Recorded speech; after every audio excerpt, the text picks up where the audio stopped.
Ladies and gentlemen. Ladies and gentlemen. This is radiopirate.com. Et la vie est un combat.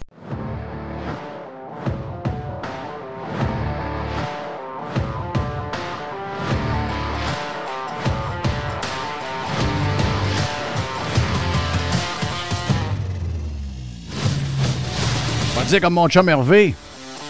Les tétons, les tétons, les tétons! Ben voyons! Hervé aimait ça aux danseuses. Free the nipples. Free the nipples. Et on allait sur... tu m'as parlé du lac Kenogami tantôt dans le Prime, Carlos. On allait au lac Kenogami. Il y avait une île dans le milieu qui s'appelait l'île aux tétons. L'île aux tétons, ben oui. Et parce que les filles étaient toujours les seins nus. Donc, c'est Vendredi Saint. Bon Vendredi Saint à tout le monde. On a déjà été plus généreux lors du Vendredi Saint. Mais là, aujourd'hui, on s'entend que si on faisait le même concours édition 2023, on exclut les femmes. Là. On donne plus de seins aux femmes, on donne des seins uniquement aux hommes. Puis, je vais vous dire l'affaire, là, c'est pas mal le bilan de la semaine. Là. On a même Super Pat Lagacé, le grand dieu, le roi, qui se prend pas pour de la merde. Là. Lui, il est sûr que... Lui, là, quand il pense quelque chose... Tous ceux qui ne pensent pas comme lui, c'est toute l'extrême droite, c'est toutes des édentés, c'est toutes des caves. Donc, on est rendu... C'est le bilan de la semaine, c'est le bilan trans et je vous dirais aussi des drag queens. Mais je regarde la madame, là, la madame monsieur, là, qui a fait parler d'elle et de lui cette semaine. Monsieur, madame. Donc, avec Budweiser, oui, monsieur, madame, Budweiser, puis Nike, ton brand préféré, mon ami Carlos, puis d'autres affaires aussi, là. Juste cette semaine, elle a eu 4 produits. Donc, Budweiser qu'on a vu, on a vu Nike, il y en a eu 2 autres aussi, Native, quelque chose de même. C'est 100 000 $ de revenus qu'elle a eu pour... Native, c'est des dessous de bras. Ah oui, c'est ça. Native, c'est du dessous de bras. C'est du dessous de bras de filles. Parce qu'ils en ont besoin. Ouais. C'est-tu de filles? Ils en font les deux. Là. OK, ils en font les deux. Mais lui annonçait celui de filles. OK. Et les brands, pour faire ces interventions-là sur ses réseaux sociaux, c'était 25 000 d'achats. Donc, on peut bien rire de lui, là. Mais il a quand même fait 100 000 dans sa semaine. Ah oui, ah oui. Moi, ça me donne des idées, là. OK. Donc, c'est notre dernier show ensemble. Carlos va être là encore, mais je veux dire, dans le même studio, moi et Carlos. Donc, Carlos, ça se peut que tu me vois, mais que j'arrive au mois de fin novembre. Ça se peut que j'arrive avec des lulus, là. Arrête. OK, tu vas entreprendre un changement? Hey, excuse-moi, là. Jeff Fillion devient une fille. Ça, là, tous mes détracteurs, c'est fini, là. Les autres sont au cachot. En studio, tu vas-tu avoir une petite jupe? J'aurais peut-être une petite jupe. OK. Oh oui. Est-ce que je te fournis le duct tape? Ouais, parce qu'il faut tenir ça, cette affaire-là, hein? Parce que le duct tape, oui. C'est pas un canard qui tue pour faire du tape. Non, c'est vraiment pas. Ça vient. L'origine, c'est pas le duck. C'est duct tape, mais c'est pas canard. OK. Avec un petit velcro en dessous de la patches? Un petit. Oh oui, un genre de petit tape, là. C'est parce qu'il va falloir que tu ailles voir des gens qui sont habitués pour ramasser le petit paquet. Ouais, parce que le petit paquet, eux autres, il est vraiment bien caché. Ah oui, il n'y a pas de boss. J'aimerais ça voir la technique. D'après moi. Il tire par en arrière. D'après moi, c'est ça. D'après moi, ils s'étirent ça par en arrière. D'après moi, ils se mettent une corde. OK. Puis ils se mettent un crochet en arrière. Puis là, ils font comme le crinquer un peu. Là, un peu comme on fait avec des straps dans le pick-up. Moi, d'après moi, ils ramènent ça sur les épaules. Il attache des ça. mini tie-down. Oui, c'est ça. Oui, c'est des mini tie-down. Oui, mais c'est parce que... Ça semble... doit faire mal. Non, ça doit pas être confortable. C'est pas confortable. Là. Ça, c'est sûr. Mais pour 100 000 par semaine, je peux en prendre. Là. Oh, oui. Comment tu t'assis? Je m'en sac comment je m'assis. Je sais comment aller à la banque, aller chercher mon cash, par exemple. Ça soit de côté un peu. C'est ça. Ah oui, je suis capable de... Donc, l'argent n'a pas d'odeur. Hey, j'ai quelqu'un que je connais. C'est assez comme Justin. Je veux pas... Ouais. Oui, Justin, oui. Justin, ça fait pas très viril. Quelqu'un que je connais, pour vous dire qu'il y a des genres d'époque de malade dans lequel on est. Lui est professeur et dans les réunions dans les réunions de profs, maintenant, il y a ces affaires-là. Là. Parce que, hier, quelqu'un m'écrit, quelqu'un que je connais hier, OK? Une longue histoire courte, là. Son ancienne blonde avec qui il était longtemps, il est encore ami avec. Elle a un enfant avec son ex-chum avec qui il a eu son enfant, puis ils ont la garde partagée. Et là, son petit gars de 7 ans arrive à la maison, les ongles avec du cutex. Arrête. Et son père, il envoie la photo à son ex-femme, à son ex-blonde, la mère, puis il dit « Hey, gars, c'est hot. » Donc là, elle ne sait pas trop comment réagir parce que ça s'est fait dans une activité à l'école et le père trouve ça bon. Quel âge qu'il a, C'était-tu les nouvelles arts plastiques? Je ne sais pas c'est quoi. Je n'ai pas ce détail-là. Il y a quel âge, Jeff? 7 ans. 7.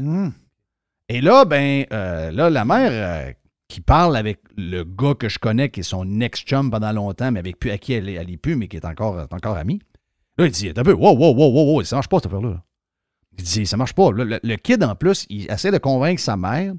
Il dit, maman, il dit, c'est normal, là. Il dit, c'est juste du cutex. On veut tout ça, là. Ouais. Il dit, tout aussi, on veut avoir des affaires. Ils sont en train de fucker nos jeunes d'une manière extraordinaire, au point tel que le gars que je vous parle, qui est prof d'école, il a appris du concierge de l'école, il lui prenait quelques bières. Il dit, tu sais, tel ado, là, il dit qu'il est bizarre un peu. Il dit, ouais. Il dit, lui, là, il s'identifie. Il dit, lui, il y a une identification à part. Ah ouais. Il s'identifie quoi? Non-genré, non-binaire. Il y en a peut-être 50 000, on ne sait plus trop, là, les noms. Là. Lui, c'est un renard. Okay. Hein? Un renard? Oui, il s'identifie comme un... Pour vrai, là. OK. OK, c'est un kid dans une école secondaire. Non, dis-moi ça, là, parce que dans la vraie vie, le monde qui connaisse un renard, que c'est très beau, un renard, ça pue. OK, je sais pas. Non, ça a du poil, ça a du beau poil, une longue queue, très longue queue, mais ça pue un renard. Bon. Là, l'histoire, c'est que je ne sais pas si c'est lié à la senteur, mais à la maison, vu que c'est un renard... Ah non. On commence. Toi, ta minette à quel âge? À 18 ans. Arrête. Mais elle est top shape, elle va dans sa litière et elle fait ses petits pout-pout. Oui, elle est super en forme. Je viens d'aller faire un pout-pout avec Tiger. Est-ce qu'elle fait des plus grosses choses que Tiger? Pas mal pareil. Pas mal pareil, hein? Ouais. Elle fait des petits Reynolds Cigars d'à peu près 2 pouces. OK, donc comme Tiger. Mais lui, le renard, il fait pas des petits Reynolds Cigars de 2 pouces, là. OK. Lui, tout dépendamment s'il a mangé un peu de sauce tomatée, ça fait un peu plus de... Mais il fait ça dans une litière. Oui, OK. Hein? Ben non, arrête. T'as pas vu ça. C'est pas vrai. Okay. C'est une litière d'adulte, là? Il y a une litière dans un coin de la maison, puis c'est là où il fait ses besoins. Arrête. Ben oui, c'est un renard. Ah ouais, alors, tu viens de t'inventer ça matin. Non! Il s'installe... OK, attends un peu, là. Non! Lui, il habite d'une maison ou d'un appartement. Ben non, mais lui, il a des parents. Puis il a réussi à convaincre ses parents que lui, il est plus... C'est pas un humain. Il va faire un ox dans la litière, dans la maison. Oui. Mais c'est parce que quand tu forces par en arrière... Ben, c'est sûr que ça va dormir dans le mur. Oui. Quand tu forces par en arrière, ben oui. d'un fois, ça flûte. Ben oui, c'est sûr. Le Reynolds Cigar n'est pas nécessairement solide. Peut-être que son père a des bonnes mains, comme on dit. Mais j'ai pas fini. Quand tu pousses, on a une bisoune aussi. Oui. Mais des fois, il y a du pépi qui sort. Oui, ça sort. Mais qu'est-ce qui se passe? C'est une plage que dans la maison? Regarde, c'est la seule info que j'ai. OK? Il s'identifie, il a réussi à convaincre ses parents que lui, il était un renard. Et à un moment donné, quand ses parents, c'est sûr qu'au début, ton gars, il dit, je veux vous parler. Bon, le père, il dit, bon, il va m'annoncer qu'il est gay. Bon, c'est tel que tel, là. C'est pas grave. C'est correct, c'est pas le premier, c'est pas le Pas, dernier. il va en avoir, on s'attend à ça, là. Quand quelqu'un colle une réunion, tu dis, il va m'annoncer qu'il est gay. Là, à cette heure, avec l'époque où on est, là, le père, il dit, à moins qu'il me dise qu'il veut être une femme. À moins qu'il me dise qu'il veut être non-genré. Là, il dit, pas, il est ado, là. Pas, man, faut que je vous annonce de quoi. Moi, je suis pas bien dans ma peau. Je suis pas ce que vous pensez. Moi, je suis pas un garçon. Non. Moi, ce que je suis un renard. OK. Fait que finalement, Pépé Lapiou, d'un comique, il est dépassé complètement. Ouais, c'était peut-être des précurseurs quand tu voyais des affaires de même. Sauf que là, les parents, c'est sûr qu'il y a un choc, il y a un genre de... Tu viens de recevoir un coup de poing d'en face. Ton gars est sérieux, puis il dit, je suis un renard. Puis là, tu peux pas rire, c'est ton gars, là, puis il te parle sérieusement. Il a convoqué une réunion de famille. Il mange-tu à terre? Ben, ce bout-là, je ne l'ai pas non plus. Okay. Mais ce que je comprends, c'est que quelques temps après, une fois que les parents ont gobé qu'il était un renard, ben là, il a expliqué aux parents que Lui, il ne peut pas aller s'asseoir sur une toilette. Un renard, ça ne s'assoit pas sur une toilette. Non. Puis, by the way, un renard, ça se torche pas non plus. Ça se nettoie avec la langue. Là. Ça doit être plus dur un peu. Il faut être très, très, très souple. À moins qu'il soit professeur de yoga Ouais. Tu sais... ou un pratiquant de yoga. Ça me fait penser qu'il y a beaucoup de monde qui s'aime beaucoup. D'après moi, s'ils étaient capables d'être souple et se manger eux autres mêmes, ils seraient capables. Il aimerait beaucoup. Ah oui. Il y en a énormément qui aimeraient ça. Mais regardez, c'est l'époque où on est.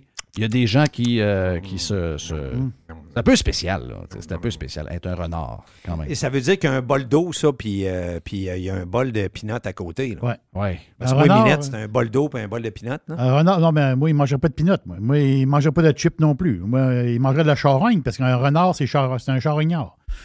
Donc, un renard avec un coyote, ça va finir. Mettons qu'il y a une bête qui tombe, c'est lui qui va manger. C'est le deuxième. C'est ça. Moi, le jeune, là, t'es renard, mais tu vas être renard au complet. Là. Oui, va vivre dans le bois. Non, mais tu vas être un vrai renard. Là. Donc, ça va être des morceaux de viande. Mais qu'est-ce que tu fais comme parent? Le gars, il arrive et il dit qu'il est renard. Moi, excuse-moi. Moi, je peux pas te le dire à la radio. Okay. Je peux pas te le dire ce que je fais. Tu peux-tu mettre des bips contre regarde. les... Moi, je vais le dire de manière polie ce que moi je ferais. Je ne sais pas si ça passe. Écoute, je vais vivre avec les conséquences. Là. Mais moi, c'est sûr que je m'en vais dans mon établi. Puis je ramasse le plus long tie wrap qu'il n'y a pas. Et pendant qu'il ne me voit pas, je poigne un bras, puis j'attache l'autre. J'y mets un tie wrap. Puis je l'amène à l'hôpital. Tu l'amènes à l'hôpital. Oui, je l'amène à l'hôpital. C'est soit à l'hôpital ou soit au zoo à Frampton. Là. OK, tu l'amènes d'une cage en boîte de pick-up, tu le débarques sur le bord de la rue. Mais Jerry a raison. Tu l'amènes au zoo à Frampton, tu dis au gars, garde-moi là, dans un enclos. D'après moi, son histoire de renard va durer une nuit. Là. Non, Jerry a un très bon point. Jerry est un très bon point. Parce que s'il est en liberté puis c'est un renard, il risque de se faire tirer. Donc, tu veux le sauver? Ben oui. Tu l'amènes au zoo d'une cage. Tu l'amènes au zoo. Il va le garder, puis il va faire une nuit au zoo. Ça va être fini après. Oui, mais il y a une affaire aussi. Tu n'as pas dit que l'enfant, il a dit ça en revenant de l'école? As-tu dit ça? Non. Non, c'était les ongles, ça. Ça, c'était les ongles quand il revenait de l'école. C'est les ongles. Là, Jeff, il parle d'une autre personne, d'une autre relation, une autre couple, une autre affaire. Non, c'est pas le même, là. Non, mais d'après moi, ça c'est pas un renard. Non, c'est pas un renard qui se met du cutex en plus. Non, mais mon point... J'ai juste dit concernant l'école que c'est un prof de cette école-là qui connaît le kid. OK, je comprends. Et il est allé prendre une bière dans un bar, puis il était avec un des concierges. Puis le concierge a dit, tu sais, t'as le kid qui est bizarre. Est-ce que tu sais qu'il s'identifie comme un renard? C'est ça. Et là, il a raconté ça. Le gars, il avait quelques bières dans le nez, puis il a tout raconté. Mais là, le renard prend pas de bière, là. Non, c'est le concierge. Non, mais je comprends. Mais le renard, dans la vraie vie, il peut pas prendre de bière. En fait, il peut rien prendre. Lui, c'est de l'eau. C'est pas mal de l'eau. Lui, il est à l'eau seulement. Oui, il peut pas goûter à du jus, rien. C'est de l'eau. C'est de l'eau. Donc, voilà. Il y a une vie pure. Puis en passant, si vos enfants arrivent de l'école avec du Cutex, c'est-tu Cutex ou Kitex? Cutex? C'est un K. C'est un K, c'est K-U? K-U-T-E-X de OK, mémoire. Cutex. C'est une marque, ça? Oui. OK. C'est C-U-T-E-X. Comment? C-U-T-E-X. OK. C-U? OK. Donc, Cutex. Ça, c'est comme Cal. C'est comme Frigidaire, ça. Donc, c'est comme une marque connue. Oui. Où, on disait, tu vas passer la... C'était quoi qu'on disait pour l'aspirateur? On disait... La balayeuse. On va passer l'Electrolux. L'Electrolux. Oui. Hey, c'est à ton tour à passer l'Electrolux. Oui, ça a commencé parce qu'il y avait des colporteurs d'Electrolux. Ben oui. T'sais, on dira pas. Ils des sacs en plus. On dit pas vernis à ongles, là, on va dire Cutex. Là. C'est ça. Mais comme tu as raison, c'est une marque qui fait que ça devient le produit en tant que tel. Mais en toi puis moi, si vous avez un enfant de 7, 8 ans, 9 ans, 10 ans qui arrive de l'école avec du Cutex, qui ont fait ça dans une activité, excusez-moi, là, vous devez partir à la course à l'école, vous allez voir la directrice et vous demandez à voir le prof. Puis, je ne vais pas y donner des bêtises, mais vous devez mettre un point clair sur la table. Là. Que tu ne fuckeras pas mon enfant avec des histoires de patente de même. Là. Tu vas lui montrer à écrire, tu vas lui montrer à lire, tu vas lui montrer à compter. Surtout à compter. Surtout à compter, tu vas lui montrer un paquet d'affaires. Mais tu vas me sacrer patience avec le Cutex pour essayer de le mêler au niveau de ces affaires. Là. Parce qu'à cet âge-là, c'est là où les jeunes c'est là où ils partent en fusée par en haut. Ou encore, ils écrasent comme un avion qui tombe plus de gaz. Oui, puis ils sont ultra vulnérables. Ils sont ultra vulnérables. Tu peux faire ce que tu veux avec ça. Tu peux les fucker raide, ces pauvres enfants, ça n'a aucun sens. Donc, ça, là, vous ne devez pas tolérer ça 0, 0, 0, 0, 0, là. Peut-être que la gang de journalistes ne seront pas d'accord, peut-être que les politiciens ne sont pas d'accord, mais des activités de peinturer les ongles des enfants avec du cutex, excusez-moi, là. Moi, j'ai des filles, là, mais si j'avais des gars, ça m'arrive, moi, je pars à la course à l'école, là. Je pars à la course à l'école, puis je vais être poli, mais je vais être très ferme. J'ai une question les boys à vous poser justement là-dessus, parce que j'ai rencontré 2 jeunes hier qui est une famille de Québec, que leurs parents ont décidé de vendre leur entreprise de la Rive-Sud de Québec, puis ont décidé qu'ils s'emmenaient ici en Floride à temps plein. Félicitations, c'est un gros statement. Ils sont 3 enfants. Enfants genre de 15, 17, 15, 12. OK? Et fait que j'ai dit finalement, faites quoi avec l'école, tout ça, parce qu'ils viennent d'arriver. Bon, c'est sûr que là, ils sont encore sur le programme du Québec, tout ça. Fait que j'ai dit, faites quoi? Ah, il dit, on fait un homeschool. OK. Comment ça marche? Ben, il dit, c'est pas compliqué. Il dit, le homeschool, on fait suivre. Il dit, qu'est-ce qui se passe dans une classe en une semaine? On le fait en 2 jours ici. OK. Puis il dit, on est vraiment honnête, là. OK. Puis il dit, on n'a pas de problème, on fait les examens, tout ça, il n'y a pas de trouble. Mais là, avec tout, admettons, on repart dans une vie, nous autres, là. On a 20 ans. On a une blonde, une latina, parce qu'on a parlé dans le Prime, exemple, dans un autre vie. Puis on fait des enfants.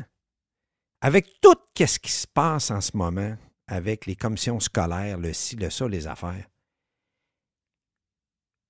puis tout ce qu'on ne peut pas contrôler parce qu'on drop notre enfant à l'école. Je sais très bien où tu t'en vas. Est-ce que, à un moment donné, avec l'Internet, puis avec les ordinateurs, puis avec une discipline, tout ça, est-ce que l'option de homeschool est vraiment quelque chose à considérer dans votre part?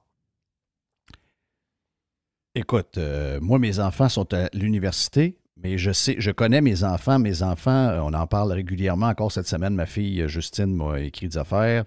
Je connais très bien les idées très claires de j'appelle ma baba, là. Moi, j'ai 2 filles, je suis privilégié, j'ai 2 filles de science, j'ai 2 filles. Et on n'a jamais vraiment parlé de politique à la maison. On n'a jamais fait on a toujours essayé de protéger nos enfants de ce monde-là, mais là, par la force des choses, ils voient quel genre de monde dans lequel ils sont. Mais ils grandissent puis ont plus d'opinion aussi, puis sont plus ouverts. Oui, mais tu sais, c'est surprenant pareil parce que, bon, je te dirais que c'est sûr que ça vient beaucoup de leurs amis, ça vient de ce qu'ils écoutent sur TikTok, ça vient d'un paquet d'affaires, mais tu sais, il y a une maudite gang qui, tu sais, j'ai quelqu'un qui me dit hier, il dit, pour tel sujet, ma fille m'est arrivée avec ça, il dit, ma fille est tellement à gauche, puis lui, il est conservateur de droite, il dit, ma fille est tellement à gauche, des fois, je me demande si c'est ma fille, tu sais, il l'aime pareil, c'est pas ça, tu comprends ce que je veux dire? C'est tellement différent au niveau des idées, des opinions des parents, que tu te dis, voyons, ils ont pogné ça où? Mais c'est un défi dans une famille, ça. Oui, puis ça peut arriver à tout le monde. Là. Oui. Tu sais, je veux dire, Guillaume Lepage, son gars est à droite. Là. OK. OK? Donc, imaginez-vous. Là. Imaginez-vous comment ça doit être dur pour lui. Je comprends pas ce qu'il veut dire. Ouais. Il est à droite, il vire à droite, c'est rouge. Personnellement, je suis très, très chanceux, puis je pense que vous êtes tous dans le même cas. Nos enfants, au niveau des valeurs et des idées, nous ressemblent. Puis moi, j'ai jamais voulu imposer quoi que ce soit. Mais j'aurais été mal, j'aurais eu de la peine que, tu sais, d'avoir une méga gauchiste comme enfant, ça m'aurait fait énormément de peine. Tu sais, une genre de Greta, j'aurais capoté bien raide. Parce que, Jeff, quand on est dans la maison chez nous, c'est pas un endroit de confrontation. Non. On peut avoir des opinions, puis on n'est pas obligé d'être d'accord sur tous les mêmes sujets. Mais si un est au nord pendant que tu es au sud, puis un est à l'ouest pendant que tu es à l'est. Tu breaks à un moment donné, puis tu dis, ben écoute... c'est tough. C'est tough, mais il faut que tu acceptes c'est tes enfants, là. Moi, c'est sûr que personnellement, tu me dis... Ma fille vient me voir, puis elle me dit... bon, ben père, t'auras pas de jambes parce que je suis aux filles. OK. Mais si elle me dit, papa... je lâche l'école, puis je m'en vais travailler pour Équiterre. Hey, là, c'est un coup de poing d'en face terrible. Là, je fais une méga dépression, puis d'après moi, ma blonde va toujours me nourrir pendant une couple de semaines. Je ne suis pas capable de manger. Là. Donc, mais j'ai pas ça. Donc, j'ai la chance, puis je pense que vos enfants sont pas mal à la même place. Les gars, tes gars aussi, Carl, puis même chose pour Jerry. On est donc chanceux à ce niveau-là. Pourquoi je dis ça? C'est que mes filles sont à l'université, les deux. Et ils voient tout le wokisme. Mais il faut dire que ma fille, ma plus grande est à Moncton, puis elle adore l'université de Moncton, en passant, si vous cherchez une université petite, où ce que les profs s'occupent des jeunes, puis etc. Ma blonde adore mon Un temps. peu, il faut que tu spécifies. Université francophone Francophone. au Nouveau-Brunswick. Exact. Ça, je savais pas ça, moi. Exact. Francophone. Parce que tout le monde pense Nouveau-Brunswick, ben ça parle en anglais. là. Non, c'est ça. Toutes ces activités alentours sont en anglais, mais l'école, c'est en français. Wow, OK. Puis elle adore. Puis donc, mes filles ont ce qu'il faut pour détecter les profs woke qui sont dans toutes les classes maintenant universitaires, peu importe la matière que vous avez choisie en passant. Wow. C'est plus le pavillon de Coningue, là. C'est des woke hyper gauche partout à l'université. Il n'y en a plus de gars de droite, là. Ça n'existe plus. Donc, mes filles ils ont un shield, sont shieldés face à ça. OK? Il y en a plein qui ne le sont pas.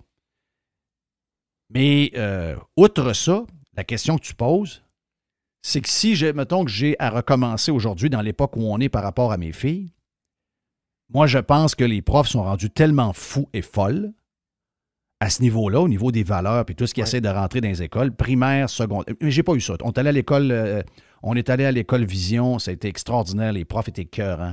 Les filles sont allées au SSF, c'était écœurant, parfait. C'est parce que qu'est-ce que tu parles, Jeff? C'est qu'un professeur a un mandat de donner des matières et d'exceller des matières qu'il donne. T'es venu bon en maths, toi, parce que ton père est un prof de maths. Mais quand tu vas... Puis les professeurs, on va toujours en parler. Ah ouais, en telle année au primaire, il y a une influence sur moi. J'aimais pas vraiment la science, mais il m'a montré, mettons, secondaire, la science, puis c'était simple, puis c'était bien expliqué. Puis je suis venu comme avec une passion aujourd'hui. Il y a certains professeurs qui t'ont marqué par la passion qu'il y avait de la matière qu'ils voulaient te donner. Mais là, c'est parce que là, s'il n'y a plus de passion, Oui, ils essaient de passer des messages, puis de parler de c'est choses. ça à longueur de journée. C'est ça à longueur de journée. C'est parce que là, ils ne sont plus professeurs. Ben, regarde, les parents ont une job à faire. Les parents ont à...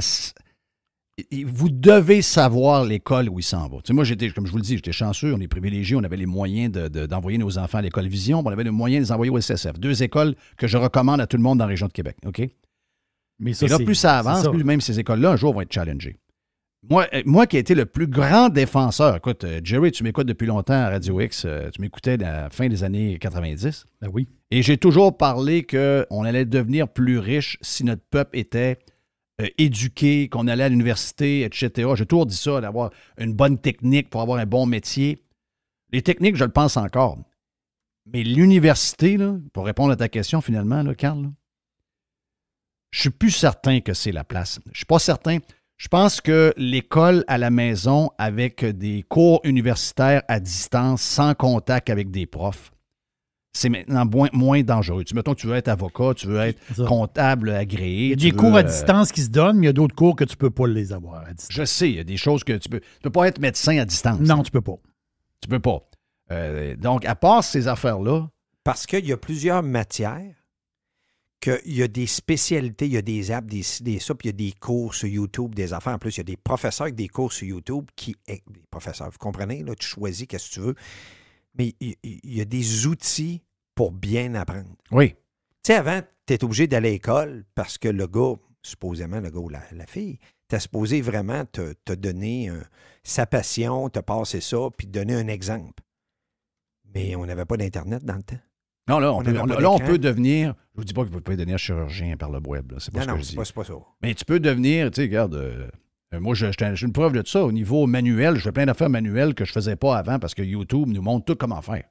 Je suis même pas pire des fois un cook, juste à imiter ce qu'on voit sur TikTok. Mais c'est là qu'on apprend tout. Donc, on peut apprendre énormément à partir du web parce que je trouve qu'au niveau académique, moi qui ai toujours été un pro académicien, je ne sais pas trop, mais en tout cas, on va s'entendre là-dessus, l'école, pro-école. Je trouve que ce qui se passe dans les écoles, c'est tellement douteux. On joue tellement avec des affaires dans lesquelles ils n'ont pas besoin de jouer que je me demande si, quand ils sortent de là, finalement, sont sous-éduqués avec la matière qu'ils devraient apprendre. Ils ne sont pas capables d'écrire en français 0.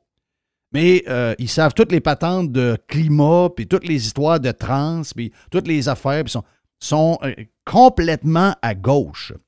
Donc, tu sais... Le parent qui m'a dit ça hier, il m'a dit, je sais pas, je comprends pas, dans mon ADN, il n'y a rien de ça. Mais c'est pas chez vous que ta fille ou ton gars est devenu comme ils sont devenus, c'est C'est arrivé à l'école. L'influence.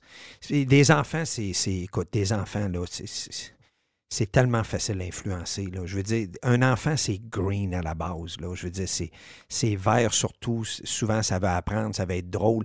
S'il y a quelque chose, c'est facile d'aller chercher l'attraction d'un enfant dans quelque chose. C'est une éponge. C'est une éponge, puis c'est tellement facile de l'envoyer à une place de manipuler, puis pas l'envoyer à la bonne place aussi. Oui. Puis ça, moi, c'est ça qui me brise le cœur, finalement, là-dedans. Tu parles de tes filles, mes gars ont découvert ça aussi, les histoires de woke. Là. Mais mes gars ont été à Bishop Oui. 1 an. Oui. Puis, je veux dire... Ils ont découvert ça. Ben, c'est parce qu'il était à Bishop, d'une université anglophone, et au Canada. Puis, il parlait de Donald Trump à temps plein. Ah, c'est ça, regarde. Je veux dire... Moi, là, si j'étais une école, là, mettons, Luc Savoie. Moi, je suis un fan de Luc Savoie. Là. Moi, j'adore Luc. On est dû pour une game de golf cet été. J'adore Luc Savoie. Ça, c'est un vrai de vrai leader. Lui, c'est un vrai de vrai, comme tu dis, fearless leader. L'école Vision, j'ai adoré que mes enfants aient là.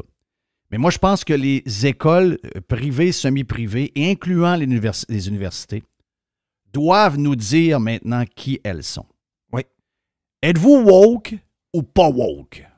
Est-ce que vous êtes juste là pour apprendre des choses académiques, puis des matières, puis des techniques, puis ou encore vous êtes là pour montrer à quoi penser dans la boule, qui aimer, qui haïr, qui vous mettez dans le groupe des bons, dans le groupe des méchants. Ça, c'est ci, ça, c'est faux, ça, c'est des édentés, ça, c'est des caves.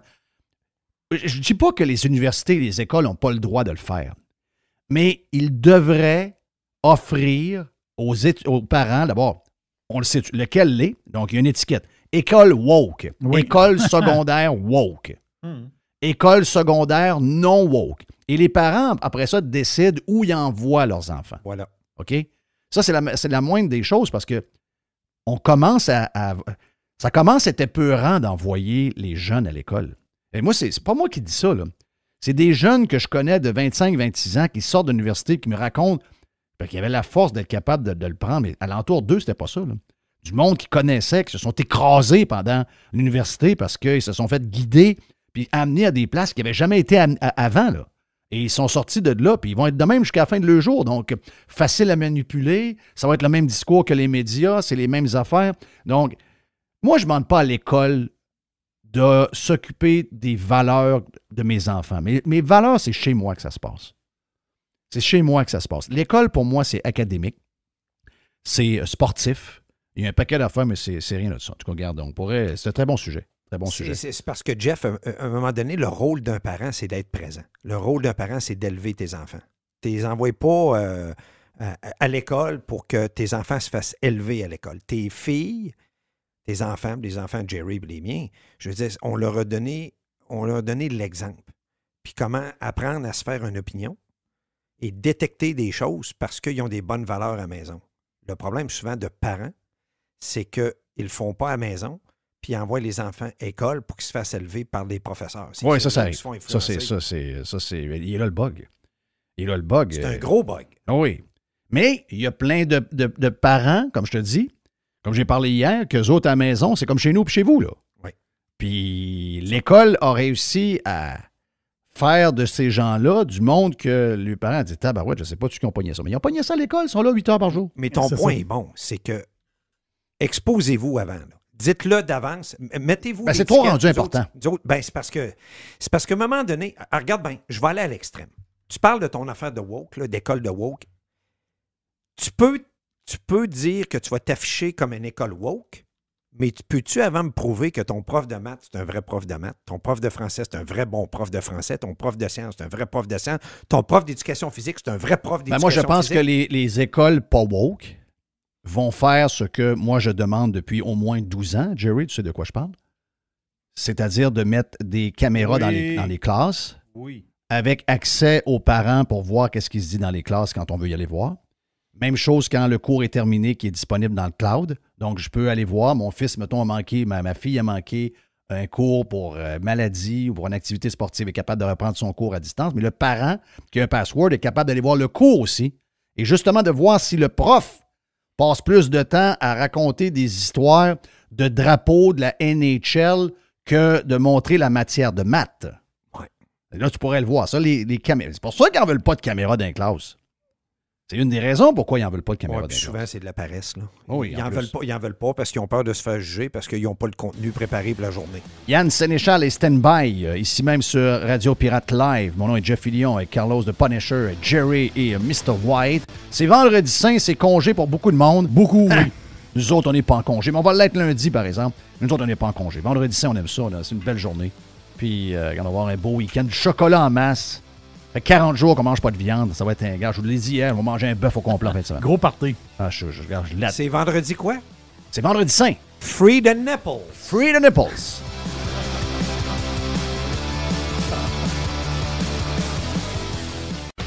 Pirate est fier de l'être. I want to show you something. Penses-tu qu'il y a de la musique? Tu parles comme un imbécile. Radiopirate.com. Jeff Fillion. OK, on est avec Yann Sénéchal en ce vendredi saint. Pas de congé pour Yann? Ça n'a pas l'air? Ça n'a pas l'air, hein? Non, ça n'a pas l'air pantoute. Hey, Yann, des petites affaires. Ah, c'est très drôle. Avec ce qui arrive à Montréal, c'est pas drôle pour ce qui arrive à Montréal, dans le sens que il y a des gens qui n'ont pas de courant, etc. Donc, ça provoque un paquet de problèmes. Il y a des restaurateurs qui sont dans le trouble avec ça. Regarde, c'est pas très beau. Mais Ça fait 2 fois cette année, là.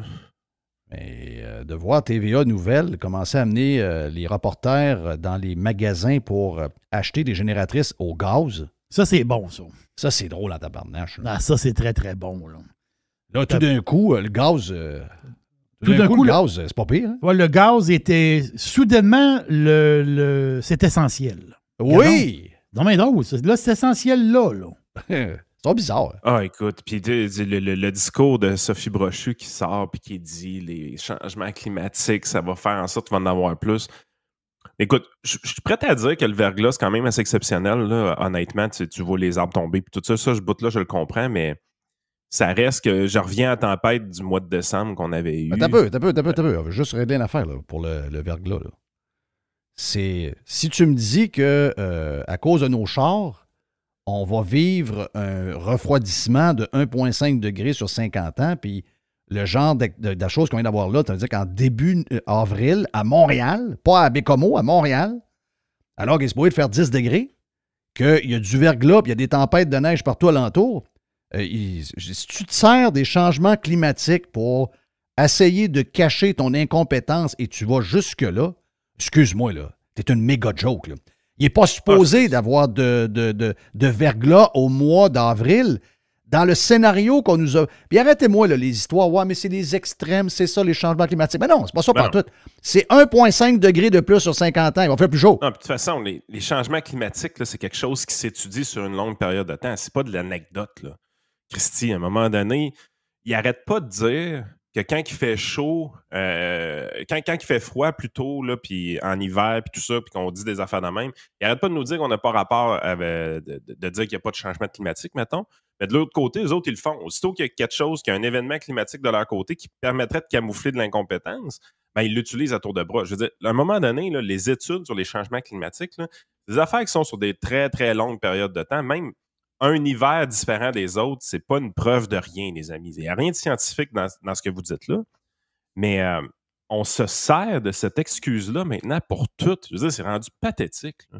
Ben, surtout pour l'incompétence. Tu l'as répété, là, je l'ai dit tantôt. Là. Oh, oui. C'est surtout pour cacher de la désorganisation et de l'incompétence. That's it, that's all. Exactement. Tu sais, je suis capable de concéder que là, les arbres qui tombent présentement dans le coin de Montréal, quand tu regardes les photos, tu le comprends. Là, il n'y avait pas moyen vraiment de prévenir ça, fair enough.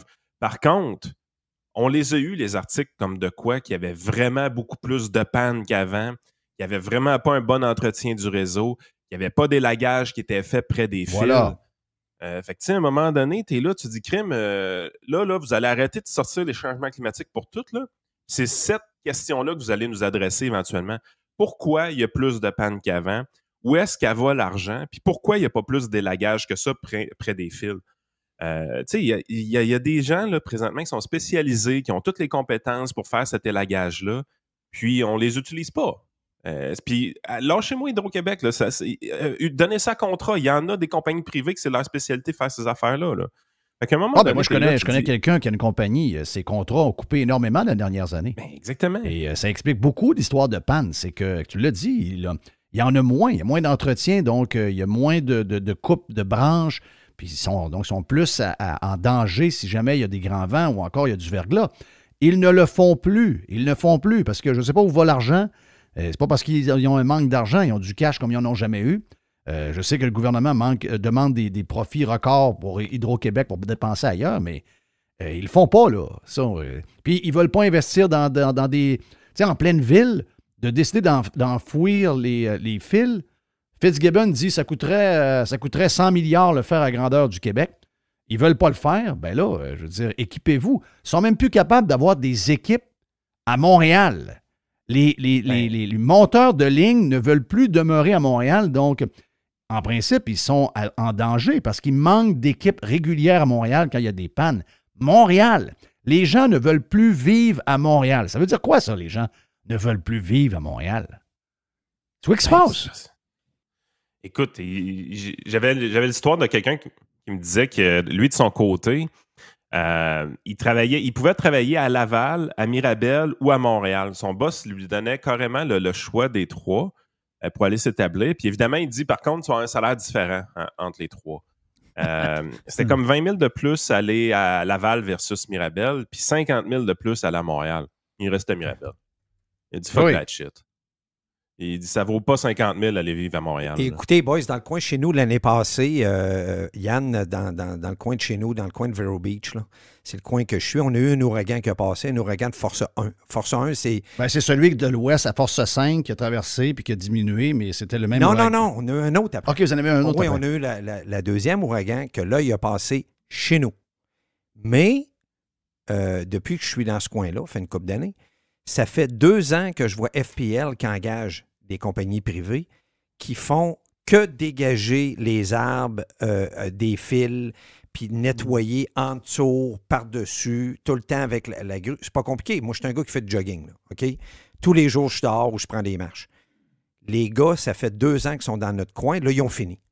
Ils ont tout nettoyé les fils. Et là, qu'est-ce qui devait arriver pour tester? Parce que comprenez bien qu'un œil d'ouragan par chez vous, c'est une fois aux 200 ans, c'était chanceux, ou 300 ans. Là, il a passé chez nous. Force 1, ça veut dire des vents entre 140 et 150 km/h. Ça durait à peu près une période de 2-3 heures quand ça brassait full. Avant ça, on avait des rafales jusqu'à 100 km/h, mais l'œil, vraiment, ça a duré une couple d'heures. Bien, les boys, on n'a jamais perdu d'électricité. On n'a jamais perdu d'électricité. Mais en plus, il y a beaucoup d'enfouissement. D'autres, il n'y a jamais eu...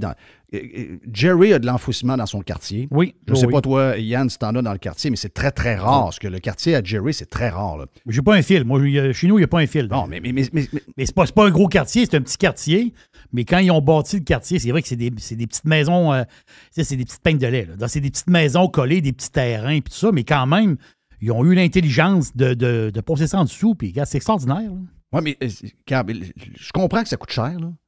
Sauf que si tu investis de l'argent pour être certain que tes arbres sont coupés alentour, surtout des lignes de transport importantes là, dans les quartiers qui amènent vers les autres rues, les petites rues. Je veux dire, mais ce que ça nous montre, Yann, c'est tout comme tout le reste. C'est comme l'hôpital, c'est comme le déneigement, c'est comme... C'est plus... On dirait qu'il n'y a plus rien à faire chez nous. On dirait qu'il n'y a plus rien de douette. Il n'y a plus de rigueur. Il n'y a plus de discipline. Il n'y a plus de compétences. Il n'y a plus de gérance. Tu sais, demain matin, là, on est là qu'on critique. Je suis obligé de vous dire que demain matin, on nous donne la place, on nous dit tu as 4 ans, 5 ans pour gérer à sous. Là. Même nous autres, là, les têtes parlantes là, qui ont l'air à tout avoir du savoir, là, puis on arrive là, puis on ne sait pas par où commencer, Yann. Ben, le fuck, c'est ça, c'est que ça vient trop du gouvernement central. Il faut qu'on redonne des grands pans de notre économie au secteur privé pour cette raison-là précise.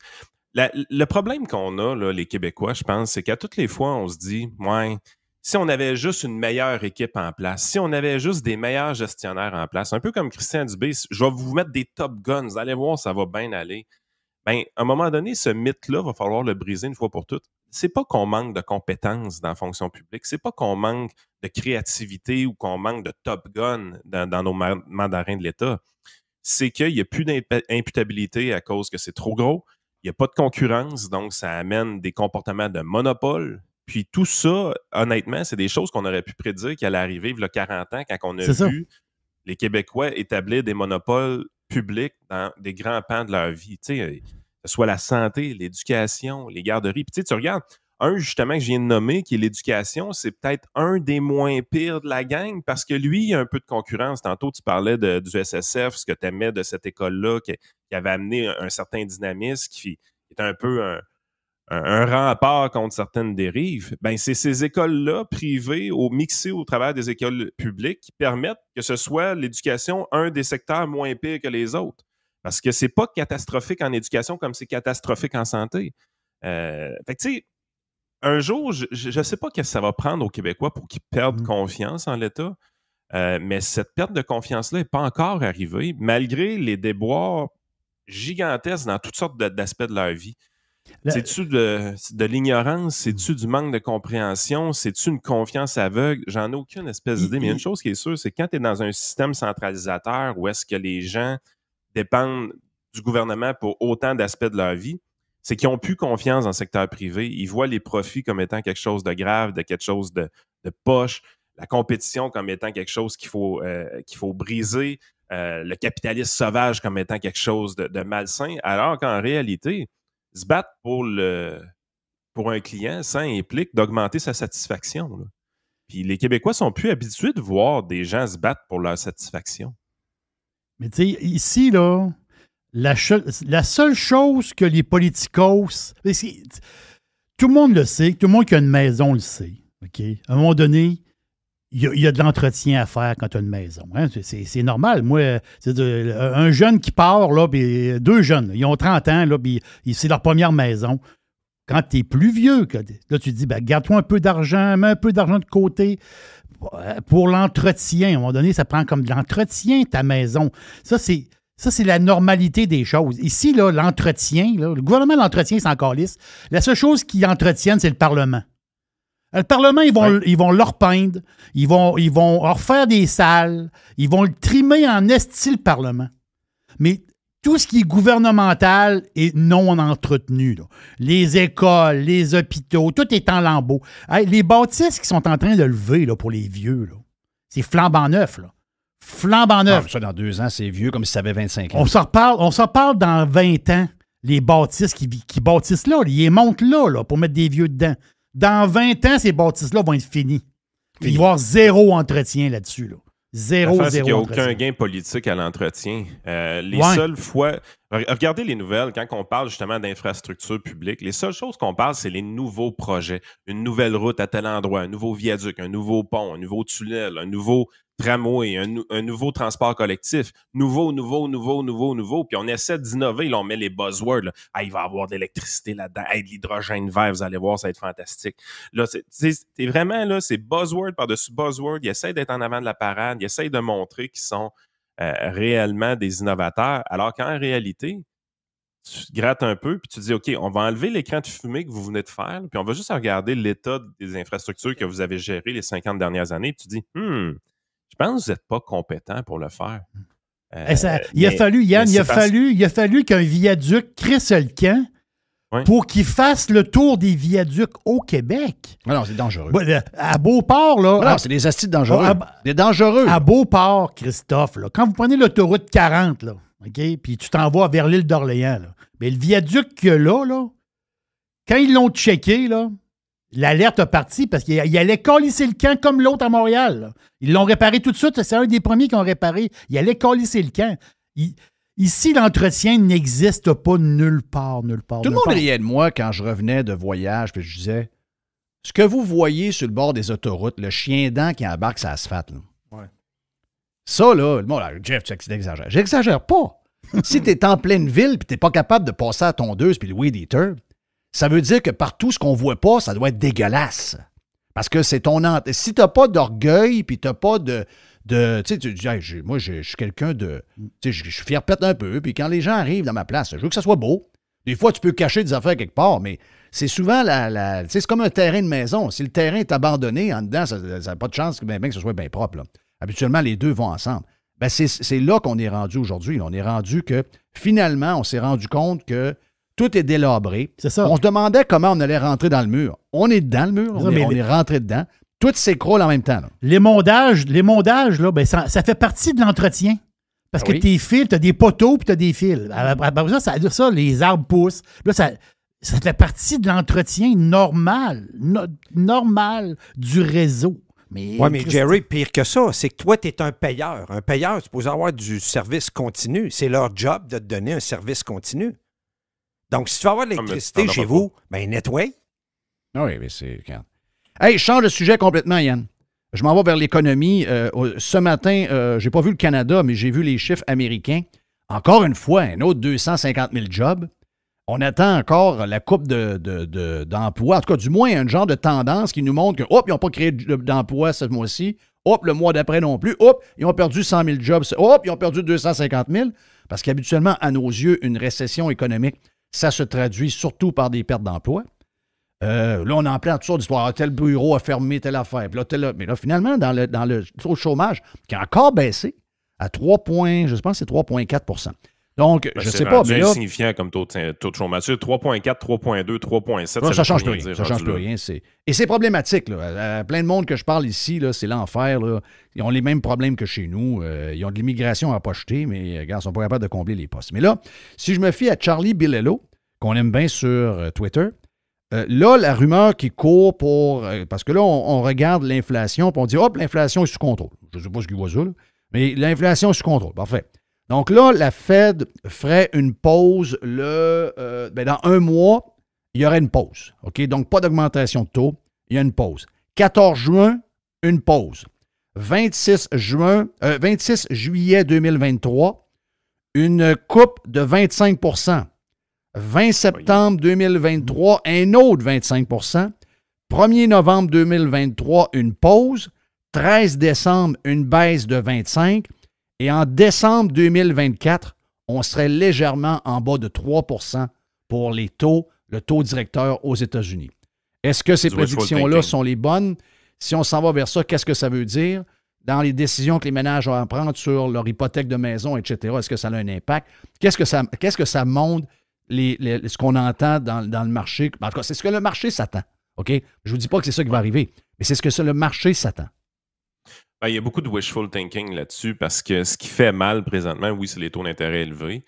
D'arriver et de dire que l'inflation s'est réglée, c'est prématuré. C'est vraiment, vraiment, vraiment prématuré. Il n'y a personne qui est capable de dire ça. Ceux qui le disent avec confiance, malheureusement, leur bête ne vaut pas plus que la vôtre. Là, parce que c'est du gamble.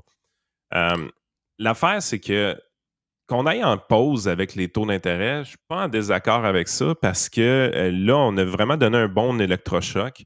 Il y a eu une désinflation qui est nette. Ça, c'est évident. Là, on est passé du 8 quasiment à 9, puis on a droppé ça à du 5. Fait que c'est sûr qu'on a eu un certain effet escompté, puis on connaît les lags aussi entre les politiques monétaires puis les taux d'inflation. Mais on sait aussi que généralement, l'inflation, ça prend entre 5 et 10 ans avant de disparaître. Fait que c'est pour ça qu'à un moment donné, avant d'aller sortir le champagne et de dire que l'inflation s'est réglée, c'est prenez une pause et relaxez un peu. Je pense que la montée vite des taux d'intérêt qu'on a vue, c'est pas la montée la plus vite de l'histoire, by the way. Là, du temps de Volcker, ça avait monté pas mal plus vite que ça encore. Mais la montée qu'on a vue a fait remettre en question beaucoup d'investissements auprès des entreprises. Donc, que ça crée une forme de ralentissement, c'est parfaitement logique. Tu t'en vas-tu dans les gros... mettons, tu arrives, tu gères une compagnie de rénovation comme BMR, comme Rona ou Lowe's aux États-Unis. Vas-tu remplir ta cour au complet avec des gros inventaires quand tu n'es pas trop sûr si les gens vont rénover ou pas pendant l'été? Il y a toutes sortes de décisions de même qui sont prises qui font en sorte qu'il y a un certain ralentissement. Il y a eu une surchauffe pendant un bout de temps aussi parce que les entreprises se sont brûlées avec les inventaires qui étaient trop minces d'une certaine façon. Fait que, le bris des chaînes d'approvisionnement, là, ça leur a remis certains principes de business en cause. Là. Les entreprises ont dit peut-être qu'on devrait avoir un peu plus d'inventaire. Fait qu'ils ont fait grossir leur inventaire aussi dans les derniers temps. Fait que ça l'a stimulé l'économie puis tout ça. Puis là, c'est peut-être de moins en moins nécessaire. Fait que là, on est vraiment dans une phase transitoire encore où est-ce que, OK, où est-ce qu'on s'en va? Est-ce que c'est vraiment sous contrôle ou est-ce que ça ne l'est pas? Il n'y a absolument personne qui est capable de vous le dire aujourd'hui. Il y a une chose, par contre, qui est sûre. Essayez de guesser le taux d'intérêt qui s'en vient. Présentement, je dis qu'au niveau des taux d'intérêt, on est dans un contexte normal, dans le sens que, pas tout à fait normal parce que le taux variable est plus haut que le taux 5 ans, par exemple, pour les gens qui veulent prendre des hypothèques. Normalement, le taux variable est plus bas que le taux 5 ans. Mais on est dans une courbe inversée. Les gens hésitent à voir les taux d'intérêt de plus longue durée continuer à monter. Ce qu'on a vu dans le dernier mois aussi, c'est que les taux d'intérêt, même aux États-Unis, de long terme, sur 10 ans, ont baissé également. Fait que les gens ont moins confiance qu'il va y avoir une surchauffe puis de l'inflation, puis plus proche du scénario de la récession. Mais ça n'a pas bougé assez pour dire que la récession est sûre à 100%. Le seul scénario, la manière que vous gérez vos finances, la seule chose que vous pouvez faire qui vous permet réellement de gagner sur les deux tableaux est extrêmement simple. Continuez à faire baisser vos dettes le plus possible. C'est vraiment la seule chose que vous devriez faire. Dur en tabarnache. Hier, je vois une épicerie pour un pirate, 6 enfants, avec sa blonde. Super C, OK? Super C, donc il n'est pas chez IGA. Non, c'est ça, là. Et il sort avec une facture de là pour une semaine de 760 $, puis il manque le lait. Ouais. Non, je comprends la game. C'est dur de baisser ses dettes, là. Bien, de toute façon, Jeff, si t'es pas capable de baisser tes dettes, t'es pas plus capable d'épargner. Tu sais, je veux dire, quand tu me demandes qu'est-ce qu'on doit faire pour la gestion de nos finances, je veux pas, moi, je travaille avec le dernier bout. Là. Vous avez nourri votre famille, vous avez logé votre famille. Oui, je comprends, mais je veux dire, c'est plus dur que c'était de régler des dettes ou d'épargner en ce moment avec le tu sais, écoute, ils ont grimpé encore le prix de l'essence à des places de 10 cents, juste à mettre des articles dans le journal. L'essence va monter juste à cause de ce qui s'est dealé avec l'OPEC puis la gang de la Russie. Juste ça a fait... Mais je veux dire, ici, j'ai pas vu encore rien de monter. C'est le même prix que la semaine passée et la semaine d'avant. Donc, ce qui arrive, c'est que ça n'aurait pas baissé non plus. Ça n'a pas baissé. Ça n'a pas baissé. Tu as 1,69 même alors qu'il devait être à 1,39 ou même 1,29. Ça n'avait pas baissé. Puis là, ils sont déjà en train de le monter. Donc, pour les prix de ce que le monde paye, on va dire, enfin, j'ai une question pour toi. Je sais qu'il y a différentes... puis on ira là-dessus.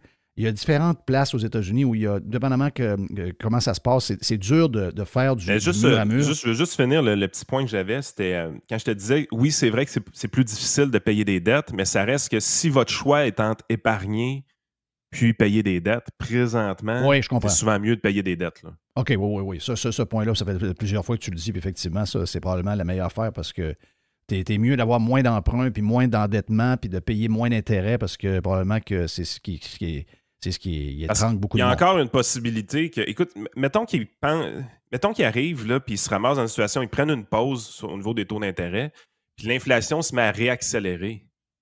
Bien, vous savez ce qui va se passer. Là. Ils vont recommencer à hausser les taux. Là.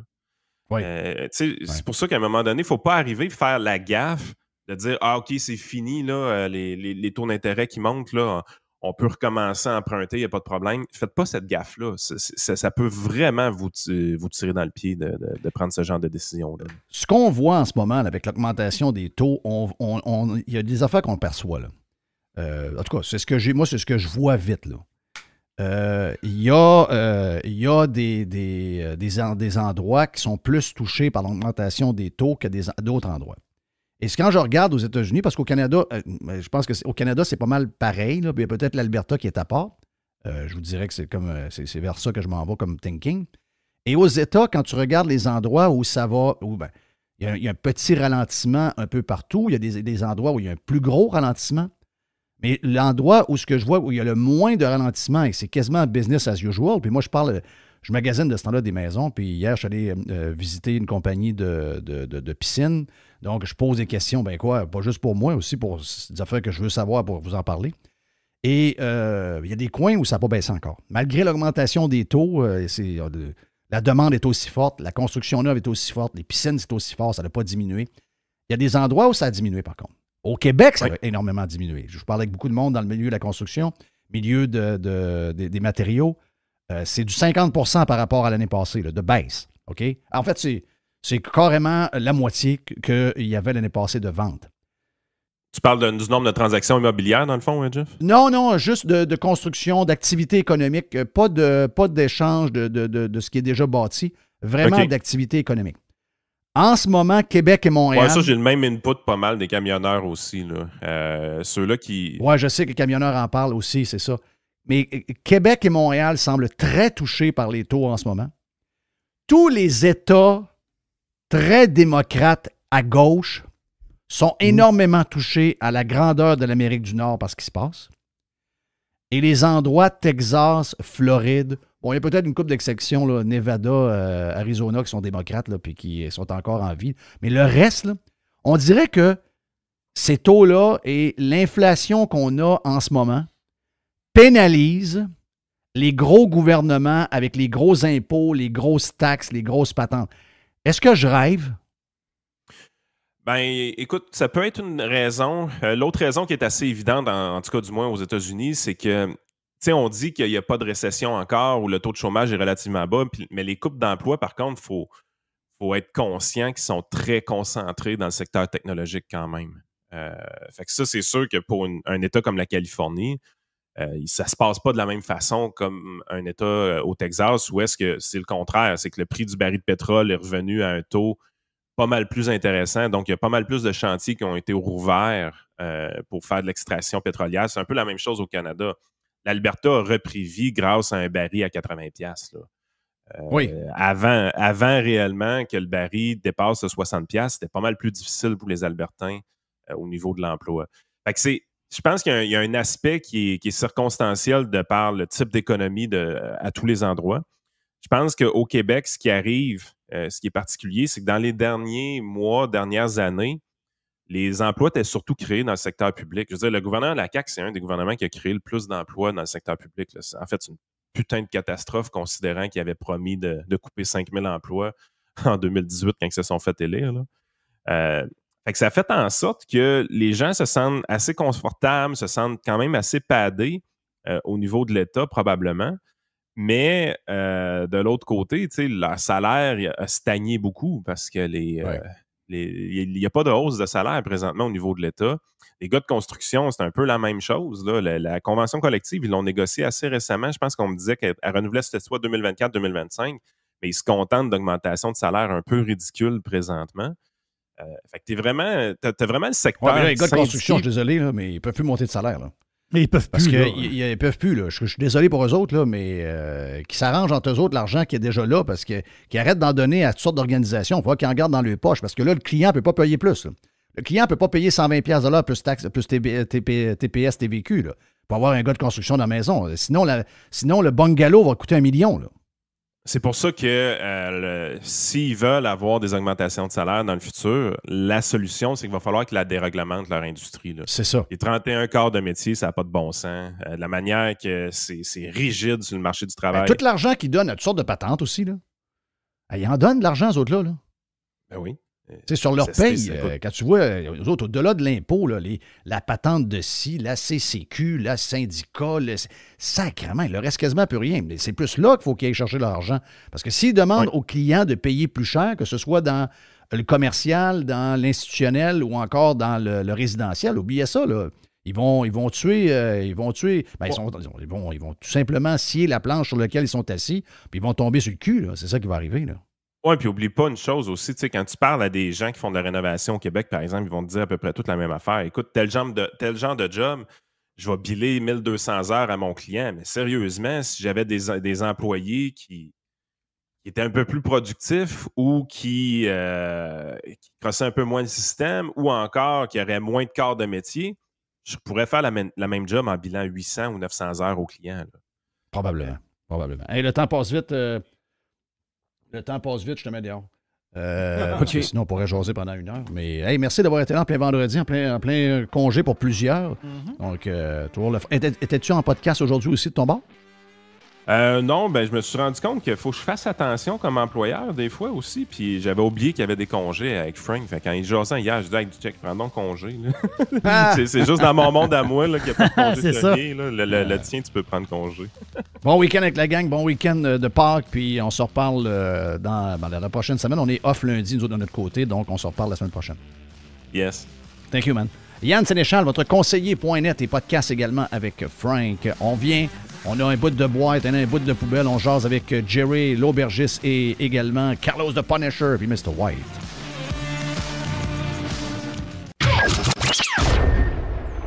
Radio Pirate. Ah! Loud noises!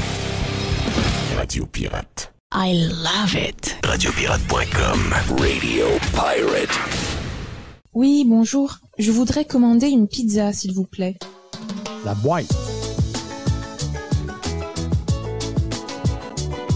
Pizza, pizza. La boîte à pizza. Et voici Jerry. Hein?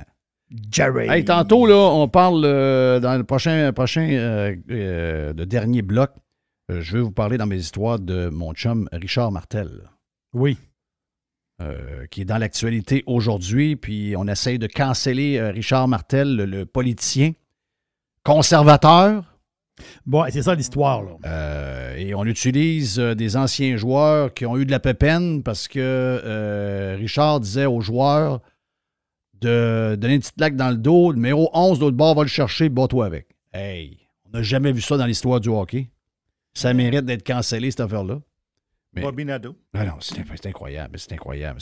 Si Richard Martel est député libéral, bloquiste, ou ministre, ou bloquiste, justement, au Parlement d'Ottawa, ça, il y a pas de... Voyons, sacrément, un coach qui demande à un joueur d'aller ramasser l'autre, ça fait partie ça fait partie de la vie, ça, là. Ça fait partie de l'histoire du hockey depuis toujours. Peut-être plus aujourd'hui, mais pendant 100 ans, ça a été ça, là. Calmez-vous les nerfs. Il n'a pas fait ça hier, il aurait fait ça en 1990. Tabarnache. C'est dans le cadre d'un match sportif. Oui. Ça fait partie de la game. Ça fait partie de la game. C'est une décision qui est prise pendant une game. Oui. Il n'a pas dit d'aller le tuer, là. Oh, le gars, il nous donnait jamais de plan de match. Il nous disait tout le temps, voici les numéros des gars à frapper, puis c'est de même qu'on va gagner. Hey, attends un peu, là. Richard Martel, là, c'est une carrière dans le junior extraordinaire. C'est un des coachs les plus gagnants. Je pense que c'est lui qui a le plus de victoires dans la Ligue. Si le gars n'a pas de plan de match, comment il a pu faire pour être coach si longtemps? Tu peux jamais te remettre en mise en situation qui est arrivée dans un moment, dans un sport, et la décision que le coach a prise. Tu peux dire qu'il a pris une bonne, mauvaise décision. Vous vous rappelez de la passe l'interception des Patriots de la Nouvelle-Angleterre contre les Seahawks de Seattle, que Pete Carroll avait pris une mauvaise décision. Au lieu de courir le ballon avec Marshall Lynch, il avait décidé de faire une passe, il a fait intercepter à la fin de la game. Arrête, c'est une mauvaise décision qui a été prise. Mais son jugement qu'il a eu, puis c'est lui le coach, à cette époque-là, lui, il a jugé que c'est ça qui était le mieux de faire. Point à la ligne. Ah, ça aurait pu marcher. Ben oui, il aurait passé pour un génie. Ça aurait pu marcher, il aurait passé pour un génie, puis il aurait pu aller avec le running back gros, avec ses tresses puis sa visière noire, puis finalement, elle se fait arrêter à la ligne de 1. Là. C'est parce que tout le monde s'attendait à ce jeu-là. Ouais, je sais. Avec Marshall Lynch. Voilà. Ouais. Ah. Fait que... Mais non, tu peux pas jamais commencer à questionner ça. Voyons. On vient fou, là, c'est ça. Là. Voyons, c'est complètement malade, ça. Là. Mais, tu sais, moi, Richard, je le connais depuis longtemps. Là. Richard, on a joué à la même patinoire. Richard, il est du même quartier que moi, le quartier Saint-Henri, Chicoutimi-Nord. OK, Richard c'est un gars que je connais depuis longtemps. Il est plus vieux que moi. Mais je veux dire, nous autres, la gang de hockey dehors, on était une gang de je sais pas combien, une quarantaine de gars. On jouait tous avec ces gars-là. Richard jouait à patinoire dehors, mais Richard, c'est un gardien de but. Puis, Richard, j'ai connu... Richard, quand il a commencé à coacher, il a coaché les Dynamo. OK, les Dynamo pour qui j'ai joué tout mon hockey. Et il a coaché les Dynamo Midget. Il a pogné une équipe très moyenne. Je connaissais des gars, le frère à mon chum Bruno, Pat, était dans cette équipe-là. Je connaissais beaucoup de jeunes qui étaient là-dedans. C'était pas une bonne équipe. Cette année-là, les Dynamo, c'était pas une bonne équipe. Et Richard est arrivé comme coach et Richard a utilisé son truc à lui.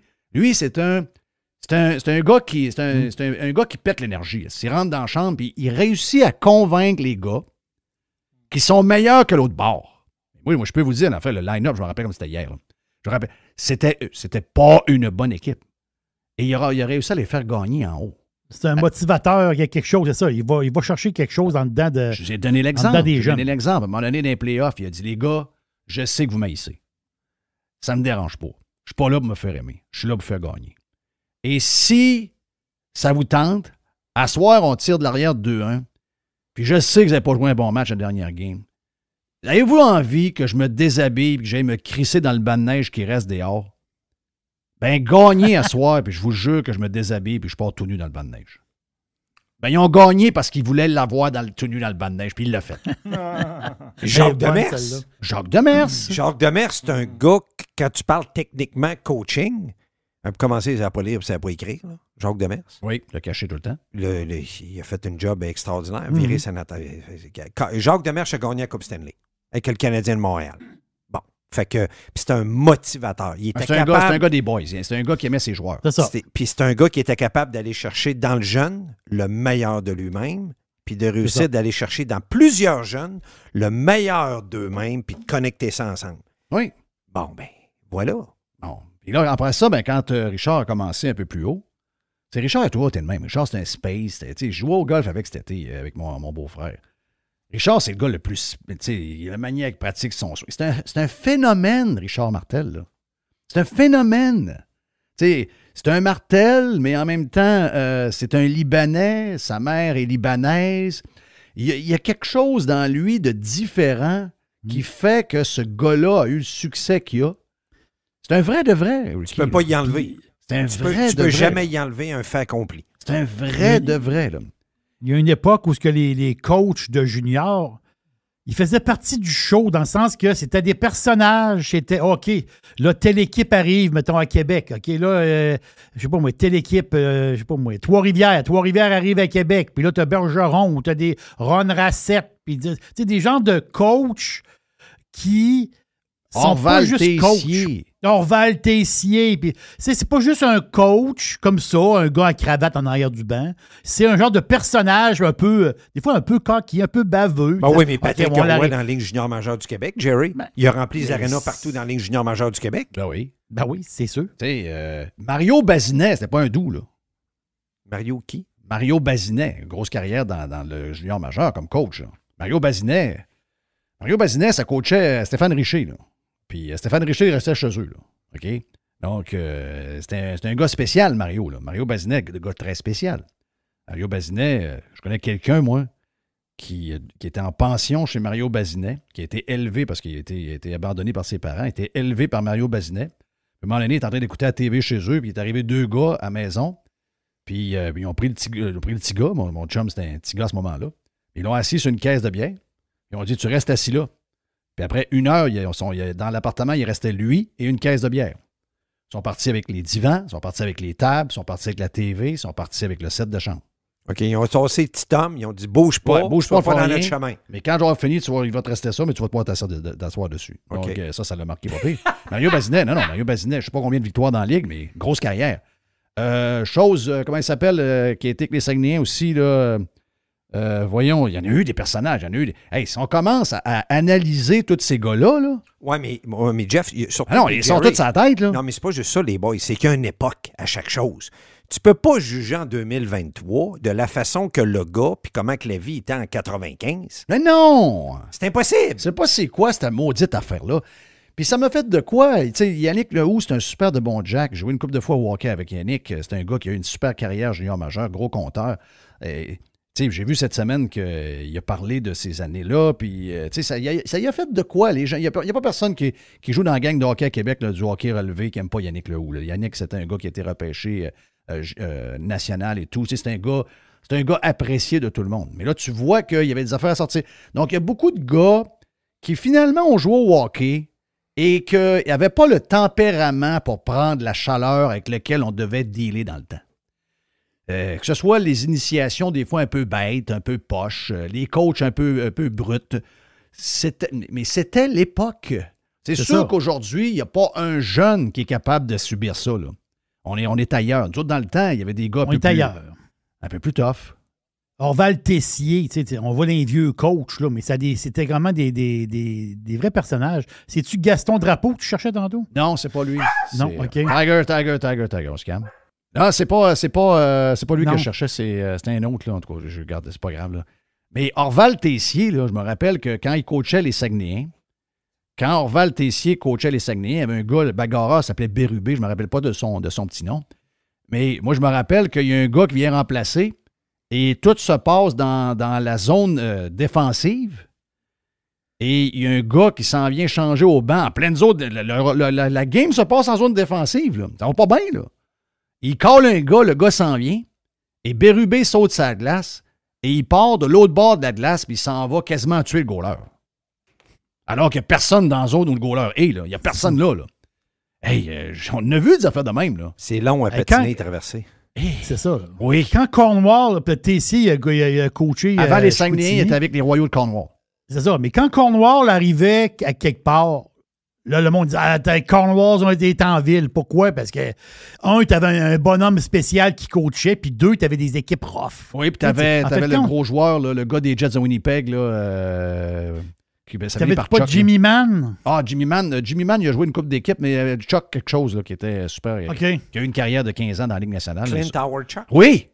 Clint Howard Chuck, il jouait pour les Royaux de Cornwall. Oui, avec Orval Tessier. Ben oui. Hey, c'est des affaires. Des vieilles affaires, mais ça m'écoeure, tu sais, je veux dire. Je comprends. Mais t'es pas surpris pareil qu'il fasse le front page pareil. Là. Non. Dans le sens que ils vont fouiller, là. Ah, ils vont fouiller. C'est juste le début de ça, là. Oh oui. Puis regarde, je vais rejouer au golf cet été avec Richard, c'est sûr. Puis je vais le dire à Richard, tu dois bien savoir que dans l'époque où on est, que à un moment donné, il allait te passer au cash. Mais là, ça veut dire que, tu sais, Bergeron, t'as parlé de Bergeron. Bergeron avec les Draveurs de Trois-Rivières, puis Ron Rassett avec les Cataractes de Shawinigan. Excuse-moi, là. Il s'est passé des affaires bizarres aussi dans ces années-là. Là. Puis si vous voulez sortir des affaires, on va en sortir aussi. Là. On va sortir toutes les line-up des gars, là, puis on va leur parler. Là. Vous allez voir. Là. Et, on peut jamais comparer les époques. Je vais vous dire une affaire. Je regarde l'époque dans laquelle on est aujourd'hui. Je peux vous garantir une chose. C'était peut-être pas parfait dans notre temps, mais Chris, c'était pas mal mieux qu'aujourd'hui. Parce que ce qu'on est en train de bâtir là, on est en train de bâtir des méchantes mopettes. Ben, parle de ça aux gens, aux militaires canadiens. Ben, les militaires sont rendus. Il y a des militaires avec du Cutex. Ben, c'est parce que tu parles aux anciens militaires qui ont les camps d'entraînement, le basic training, puis tu leur dis que 80% de gens qui se qualifient ne seraient pas qualifiés à leur époque avec leur basic training qu'il y avait. Ah, c'est sûr. Et il dit, puis on est pogné avec ça, là. Ah oui. Alors, c'est pas... Commencez donc à interroger l'époque d'aujourd'hui puis laissez le passé tranquille. Le passé, on était bien correct. Et il y en a peut-être qui ça leur a fait mal. Là. Il y a peut-être des bouts... Tu sais, des fois aussi, c'était pas comment c'était fait, comment ça se peut aussi qu'il y a des gens qui n'étaient pas à bonne place.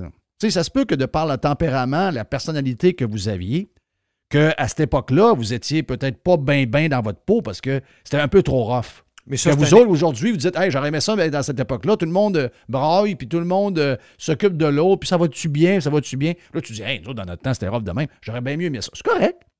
Mais je veux dire, regardez le monde en général, là. Des studs qui se tiennent debout, là, c'est pas mal plus avec des gens qui ont été élevés à la toffe dans le passé. Là.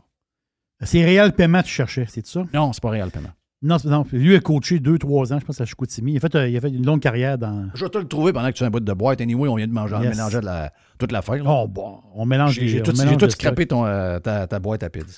Faut que je te parle de Tesla, Jeff. Tesla, le groupe? Non, pas le groupe de musique. C'est un de mes groupes préférés. Je sais. J'adore Tesla. À chaque fois que je dis Tesla, il me parle du groupe de musique. Ben oui, c'est un de mes groupes préférés. Je pensais que tu voulais parler de Mick Mars. Ah oui, il poursuit Motley Crue, lui. Il n'est pas content. La marde est pognée. Ah, que la marde est pognée. Avec raison. Avec raison. Ils ont donné 5% des recettes de la tournée. Voyons, le son de Motley Crue, c'est lui, là. C'est le son de guitare, c'est lui, là. La lourdeur de Motley Crue, c'est lui. C'est pas... Les boys sont bien fins, là. Nicky Sixx est bien fin. Tommy est bien fin. Un chanteur est capable de chanter, mais le vrai son de Motley Crue, on avait l'impression qu'il y avait 4 guitaristes dans le band, c'est lui, là. Le gars avec le dos rond, là. Le gars avec le dos rond. Non, Tesla, les chars, parce que depuis... mon feeling, c'est peut-être depuis 5-6 mois, peut-être, là. Tesla, ils ont baissé 5 fois le prix, là. c'est pas des grosses baisses, mais quand même, ils baissent le prix un petit peu. Là, Tesla a annoncé que le modèle 3, il y a 1000 $, de moins. Le Y, un 2000 de moins. Le modèle S, un 5000 de moins, quand même. Donc, Tesla baisse ses prix tranquillement. Puis, tu sais, je t'avais parlé la semaine passée, ou je sais pas, en début de semaine, c'est Morgan Stanley, la grosse banque d'affaires. Ils ont dit, les chars électriques, c'est super, là. Mais la classe moyenne et la classe moyenne faible, si on peut dire, ben, ils ne peuvent pas se payer le char de même. Ils ne peuvent pas se payer. Le gars, il veut en avoir un, mais quand il arrive pour passer au crédit, le gars, il dit ben, tu peux pas acheter le char. Le char est trop cher pour toi. Tu n'as pas les moyens de te payer ça. Donc, à un moment donné, il faut que tu baisses un peu les prix. Là, ça, c'est la nouvelle de Tesla aujourd'hui. Mais le gars, là, le nouveau boss de Toyota, parce que Toyota, ils ont changé de boss. Là, il s'appelle M. Koji Sato. Lui, il a annoncé que Toyota se sont fait critiquer. Hein. Ouais, ils n'ont pas beaucoup de modèles. Je parle des modèles 100% électriques ici. Là. 100% électriques. Je ne te parle pas des modèles hybrides. Donc, ouais, Toyota, ils n'ont pas une tonne de modèles 100% électriques. Si on compare les autres compagnies qui s'en vont dans l'électrique, puis le soir. Sato, là, il est sorti. Là. Il est sorti au Japon. Là. Il a dit, regarde, d'ici 3 ans, il dit, on va avoir plusieurs nouveaux modèles 100% électriques. Mais, gardez en tête que nous autres, ici, chez Toyota, le cœur de la business, c'est l'hybride. Là, l'affaire, c'est que, les journalistes, même au Japon, là, un journaliste. Là. Ouais, mais là, les modèles, telle affaire électrique, telle affaire. Il dit, oh, oui. Mais il dit, je vais vous dire quelque chose. Il dit, chez Lexus, ils ont vendu Lexus. Ils ont des modèles 100% électriques chez Lexus. OK. Ils n'ont vendu en 2022 25 000. 25 000 seulement. Donc, tu sais, à un moment donné... Moi, je voyais ça gros, moi, 25 000. Non, c'est pas gros, beaucoup. Non, hybride, ils n'ont vendu 2,7 millions. Plus gros vendeur Lexus, Jerry, au monde. Et GM Lexus à Pompano. Il était à Pompano? Au monde. OK. Le garage Lexus. Le garage Lexus, leur vente de Noël, véhicules pas vendus, véhicules livrés. Ils ont une moyenne à peu près entre 14 et 1500 véhicules livrés pour le mois de décembre. Mais encore là, c'est ça que Lexus n'est plus dans une bonne passe. On dirait que Tesla a mangé le lunch à Lexus. Il y a 25 000 Lexus 100% électriques dans le monde entier. Pas aux États-Unis, là, dans le monde entier. C'est pas beaucoup. Là. Non, c'est pas gros. C'est pas gros. C'est pas gros pour eux autres. C'est pour ça que, tu sais, oui, Toyota va sortir des nouveaux modèles 100% électriques. Ça, c'est sûr. Là. Il l'a dit, Sato. Mais il dit, il faut qu'il répète, nous autres, ça va être une partie de notre business, mais le gros de notre business, on va dire, notre commerce, là, c'est comme Jerry Pizza. Jerry Pizza, c'est la pizza. Mais j'ai de la lasagne. Mais la business, c'est la pizza. Ben lui, il dit, ma business à moi, c'est l'hybride. Toyota, c'est notre business. Je crois énormément à Toyota et avec leur programme d'hybride. Parce que c'est pas compliqué, là. Je veux dire, moi, je suis là, aux États-Unis. Là, OK? Il y en a de la Tesla à mort. Je vous le dis d'avance, là. Il y en a, mais il n'y a pas de chargeur. C'est clair? Il y en a, mais il n'y a pas de chargeur. Fait que... Puis ici, une Tesla, on va prendre une distance maximale qu'il donne, c'est à peu près 400 000. Mettons 500 km. Ben, quand il fait 85, 88 degrés et plus, avec l'air climatisé, tu réduis de moitié ta durée de la batterie. Et en plus, tu ne peux pas aller plus que 75 000 $. Mais un peu, là. Arrêtez, là. Tesla, c'est un des plus gros vendeurs de chars au monde, là. Je comprends. Oui. C'est un méga hit, là. Tesla, ils veulent vendre. Tesla veut vendre d'ici 10 ans 20 millions de chars. Ah oui, oubliez ça, là. Si tu regardes le nombre de chars vendus par trimestre, c'est complètement fou, là. Moi, tu m'aurais dit ça il y a 5 ans, ils vont vendre 500 000 chars par trimestre. Je t'aurais dit, oui, tu malade dans la tête, toi. Ça n'arrivera jamais. C'est un méga succès, là. Dans la rue, ici, regarde, mon voisin d'en face, Tesla. Oui. Ma voisine de là, Tesla. Oui. Mon gars de là, puis pas le petit modèle, le gros modèle. Là. Oui. Le modèle de mon chum Mike, le modèle à 150 000. Là, j'en ai un autre sur le coin. Je comprends. Je sais pas comment ils font pour se payer des chars de même. Là. Ça, c'est. Ben, il y a là le bout. C'est ça que Morgan Stanley dit. Morgan Stanley, il dit on est arrivé, on est arrivé comme en haut de la. On est arrivé comme au pic. Ceux qui peuvent s'en payer un char électrique l'ont acheté. Mais là, l'affaire, c'est que si tu veux que monsieur, madame, tout le monde s'achète un char électrique, ils ne peuvent pas passer à la banque. Ben, c'est ça. Tu passes, je suis d'accord avec ça. Tu passes pas au crédit. C'est un méga succès. Là. Tesla, c'est un méga succès. Mais possiblement que le monsieur Sato, le nouveau Toyota, reconnaît que Tesla sera intouchable là-dedans. Volkswagen ont décidé qu'ils s'en allaient 100% électrique à partir de 2028. Ben ça, c'est cave. Très craqué, Volkswagen. Oui, mais eux autres, Volkswagen, c'est quand même un des manufacturiers qui vend le plus sur la planète, qui ont le plus de... Ils ne vendront pas plus. Là. Ils s'en vont vendre moins. Là. C'est parce que si tu es Volkswagen, il faut que tu offres les trois. Maison au gaz, maison diesel, puis maison hybride, puis maison électrique. C'est pas vrai que tout le monde... Jerry vient de le dire, puis Morgan Stanley l'a dit. C'est pas vrai qu'on est tous capables d'avoir des chars électriques. Je suis d'accord avec ça. Non, on peut pas. Pas juste au niveau financier, au niveau pratique aussi. Tu viens de le dire qu'il y a des limitations avec le chauffage, l'air conditionné, la vitesse à laquelle tu roules, etc. Il y a plein d'affaires, là. Donc, tout dépendamment de ce que tu fais, est-ce qu'il y a une voiture... Si, mettons, on appelle ça dans le temps un voyageur de commerce. Un voyageur de commerce, ça ne peut pas avoir une Tesla, là. Non. C'est bien le fun. Ça y prend un auto hybride. Ça y prend un auto hybride parce qu'il ne veut pas se casser la tête avec hey, je vais-tu être capable de me rendre à la prochaine chose? Donc, moi, je pense que Volkswagen fait complètement une erreur puis Moi aussi. Moi aussi. Moi, je pense que Toyota, il faut que tu aies des chars électriques fermés à gueule à la gang qui s'occupe de dire si t'es bon ou pas bon. Là. Donc, il faut que tu aies une couple de modèles juste pour que les journalistes ferment le gueule. Puis après ça, tu dis, moi, l'hybride, là, c'est depuis le début que je me dis que c'est l'hybride qui va gagner. Oui. Tu sais, l'hybride avec 60-80 km d'autonomie électrique au début, puis si jamais tu n'as pas, tu tombes sur le moteur. C'est formidable. C'est ça qu'on... Mais ça ne veut pas dire que Tesla n'a pas un beau modèle, puis n'a pas une belle business, puis n'a pas une belle clientèle, mais je veux dire, moi, je peux pas... La voiture de mes voisins, je ne peux pas l'avoir, là. J'ai fait d'autres choix dans la vie que je ne peux pas avoir ça, là. Les autres, ils ont 500 000 de range. Parfait, mais Christophe, ils ont payé le char 140 000 $. C'est ça, 140 000 $. Puis là, il baisse un petit peu les prix. Il enlève un 2 000, il y a un petit 1 000, un petit 2 000. Il baisse un petit peu les prix, mais c'est quand même... C'est-à-dire, si tu as une famille normale, ça prend 2 voitures dans le foyer, mais à un moment donné... les chars électriques ne sont pas achetables. Regarde, tu peux pas avoir deux chars sur les 10 000. Pas se comprendre, là, tu peux pas. Là. Christophe, faut que tu manges. Là, actuellement, c'est les pauvres qui se font vider les poches au gaz au Québec. Puis un peu partout, ça a boule, mais spécifiquement au Québec, rendu à 1,69 et 1,79, le litre. Puis ces gens-là sont esclaves du pétrole puis des taxes du gouvernement. Puis ils voudraient avoir un char électrique pour essayer de baisser le budget de gaz.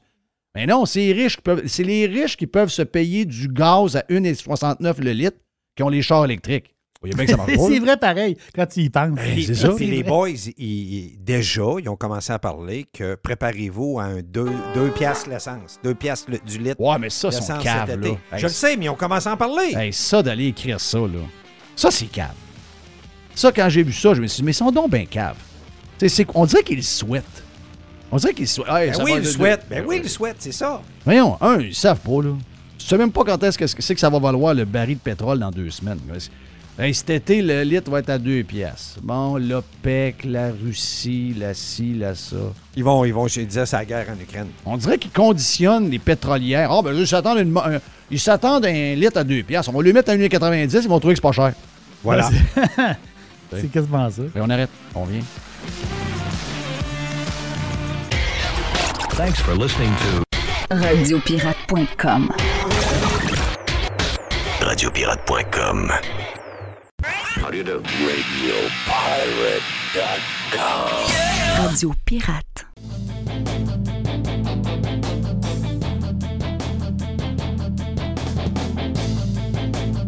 OK, ça devait être moi, mais finalement, j'ai tout volé le temps à Jerry. On prend un 5-6 pour finir parce que c'est un genre de vendredi saint aujourd'hui. Là. On a le goût d'aller voir nos blondes là, puis de célébrer le vendredi saint. Là. Saint, S-A-I-N-T. Free the nipple. OK, Exact. ça, c'est C'est la les nouvelle autres. mode ici. Hein? Ben oui. ben Les oui. femmes s'embrassières. Oh, yes. Oui, OK. Oui. OK. Hey, C'est si pas, je vous c'est pas parle- bon pour tout le monde. Là. Non, c'est pas bon pour tout le monde. Non, c'est Non, ça. mais c'est à la mode. Oui, c'est à la mode, mais la mode n'est pas toujours belle. Non, mais c'est à Non. la mode. Oui. Y a-tu Et, des plages seins nus? Ben ici, il y a des plages nues, point. OK, nu, point. Sauf que Oui, ça, c'est c'est très louche. délimité, là. Ouais, Playa Linda, à côté de Cap Canaveral. oui. OK? Il y a Playa Linda. Il y a Blind Creek à Jensen Beach. OK. Une locale pour toi, Jeff. OK. Si des fois, ça te tente de promener la... Oui. OK, donc ça, c'est... Ah ouais, je savais pas si c'était... Je savais pas Oui, quel... Blind Creek, c'est... Mais je cherche, j'ai pas besoin de ça. Puis il y a Haulover Beach. Oui. Beaucoup de Québécois, Haulover Beach. Oui, ça, c'est dans le coin de North C'est Miami North Beach. Miami Beach. Yes. Mais c'est parce que, en plus, mais c'est ça qui est drôle, hein? C'est 3 super belles plages. Oui. C'est des super belles plages. Tu sais, la Floride a des belles plages partout. Puis il y a toujours une guerre, hein, côte est, côte ouest. Oui. Ah, les plages de la côte ouest sont plus belles. Ça sera pas bien beau dans les prochains jours, prochaines semaines, ça, je peux te le dire. Côte ouest. Non. Le seaweed? Ouais, c'est pas mal partout, là. Non, il parle d'un... OK, il y a une grosse mop dans le golfe qui s'en vient. C'est ça qui Ah, parle. ça, c'est ça, là. Ouais, Oui. celle-là, mais c'est la grosse qui s'en vient. Elle s'en vient pour les... Elle s'en vient pour tout le monde. Là. Elle s'en vient pour Cuba, elle s'en vient pour... Cancun. Non, ça sera pas beau, là. OK. Ça va puer. Beaucoup de gazon. Arc. Du gazon. Quand ça sèche et que ça pue. Oui. C'est ça qui est étonnant. Ils passent les loaders là-dedans. Oui. Puis quand c'est dans l'eau, puis il faut que tu passes à travers de ça. Mais je pour comprends aller pas un ça peu plus loin. que tout d'un coup, c'est arrivé il y a 2 ans. Oui. Là, ça arrive encore. Hey, il y a 2 ans, tu avais des murs de 3 pieds tous les matins qui ramassaient C'est avec, malade, avec là. des loaders. Là. Oui. Vas-y, Jerry. Je vous parle de Steve Ballmer. Steve Ballmer, pour ceux qui ne le connaissent pas, c'est le gars qui... Le gars de Microsoft.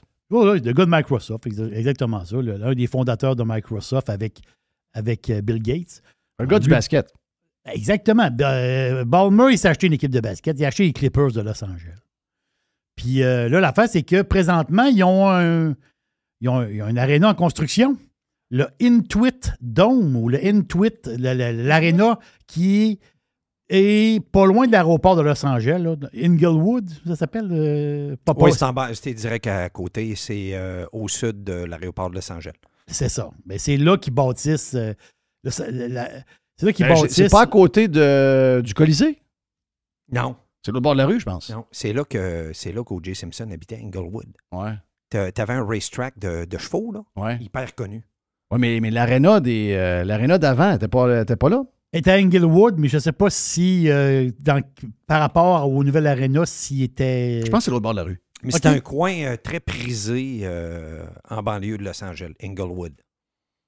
Au début, il parlait quoi de 1,2 milliard, mais ça va finir à 2 milliards, là, la patente. Si, Paul. Non, c'est fou, là, c'est débile. La fait, c'est qu'hier, il y avait une vidéo qui roulait, depuis une couple de jours, je pense, ou dessus hier.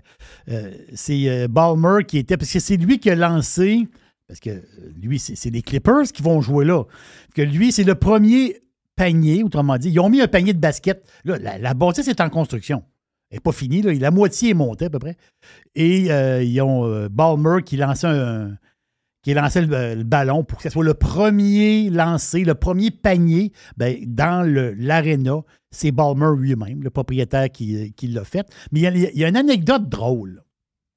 J'ai trouvé ça comique. Puis tu sais, Ballmer, c'est un gars capoté un peu. Là. C'est un gars pas chalé. Là. Il a vraiment un style spécial, ce gars-là. By the way, les Clippers, ils ont quand même une équipe pas pire. Les Clippers, longtemps, ont été dans l'ombre des Lakers, mais là, ils sont plus forts que les Lakers. Là. Je pense qu'ils ont quelques points d'avance. Là. Mais les Clippers, ils ont Paul George, ils ont Russell Westbrook qui est là, l'ancien gars de Oklahoma City. Ils ont une belle équipe, le fun à voir. En tout cas, mais l'histoire, là, c'est que la bâtisse lève, ta patente, là, ça va être prêt pour 2024, telle affaire. Puis là, Ballmer, il dit, ça m'a toujours écœuré d'aller voir du sport dans des arénas, dans des stades, puis faire la ligne pour aller pisser. Ça finit plus. Tu te lèves pour aller à la toilette, puis ça finit c'est problématique, plus. là. C'est vraiment problématique. Je regardais les les Panthers, hier, c'est probablement quasiment guichet fermé hier contre Ottawa. Mais ça prend 3-4 minutes au début de la période pour voir le monde revenir parce qu'ils attendent soit dans un restaurant ou à la toilette. Ouais, C'est les ça. boys, c'est plus problématique côté des femmes que les hommes. Ah oui, vraiment. Parce que, puis souvent, dans des gros matchs, il y a du monde. Il y a des femmes qui vont où les gars sont. Oui. Oui. Là, Ballmer, il dit ça n'arrivera pas dans mon aréna. Ça n'arrivera pas au Intuit Dome, appelez-le comme tu veux. Il n'y aura pas de toilette. Non. Il va avoir 1160 toilettes et urinoirs. Ah, voyons. Et si bol. C'est Gros 3 contrat fois... de plomberie. Oui, beaucoup de plomberie. C'est 3 fois... dans l'article, c'est intéressant. C'est 3 fois le nombre de toilettes et d'urinoirs qu'il y a dans un aréna normal. 3 fois. 3 fois plus. Imaginez-vous. Lui, Ballmer, il dit, quand tu vas venir voir les Clippers, moi, je veux voir le monde assis à leur place puis s'amuser qu'en train de faire la ligne pour aller pisser. J'ai trouvé ça comique. Ouais. J'ai trouvé ça bon, pareil. Tu sais, dans le sens qu'il pense à sa clientèle. Il dit non. Il dit ici, là, la bouffe, ça va être facile. Puis aller pisser, ça va être facile puis ça va être vite. J'ai trouvé ça le fun. Puis c'est un gars assez... C'est un gars assez olé, là, puis quand il explique ça. Hey, j'ai une patente pour vous. Hey, avant, je veux juste te situer les buildings en tant que tels. Donc, effectivement, vous avez donc le SoFi Stadium, qui est l'aréna, pas l'aréna, mais le stade des deux équipes, là, de T Chargers et des Rams. Oui. Donc, c'est l'autre bord de la rue.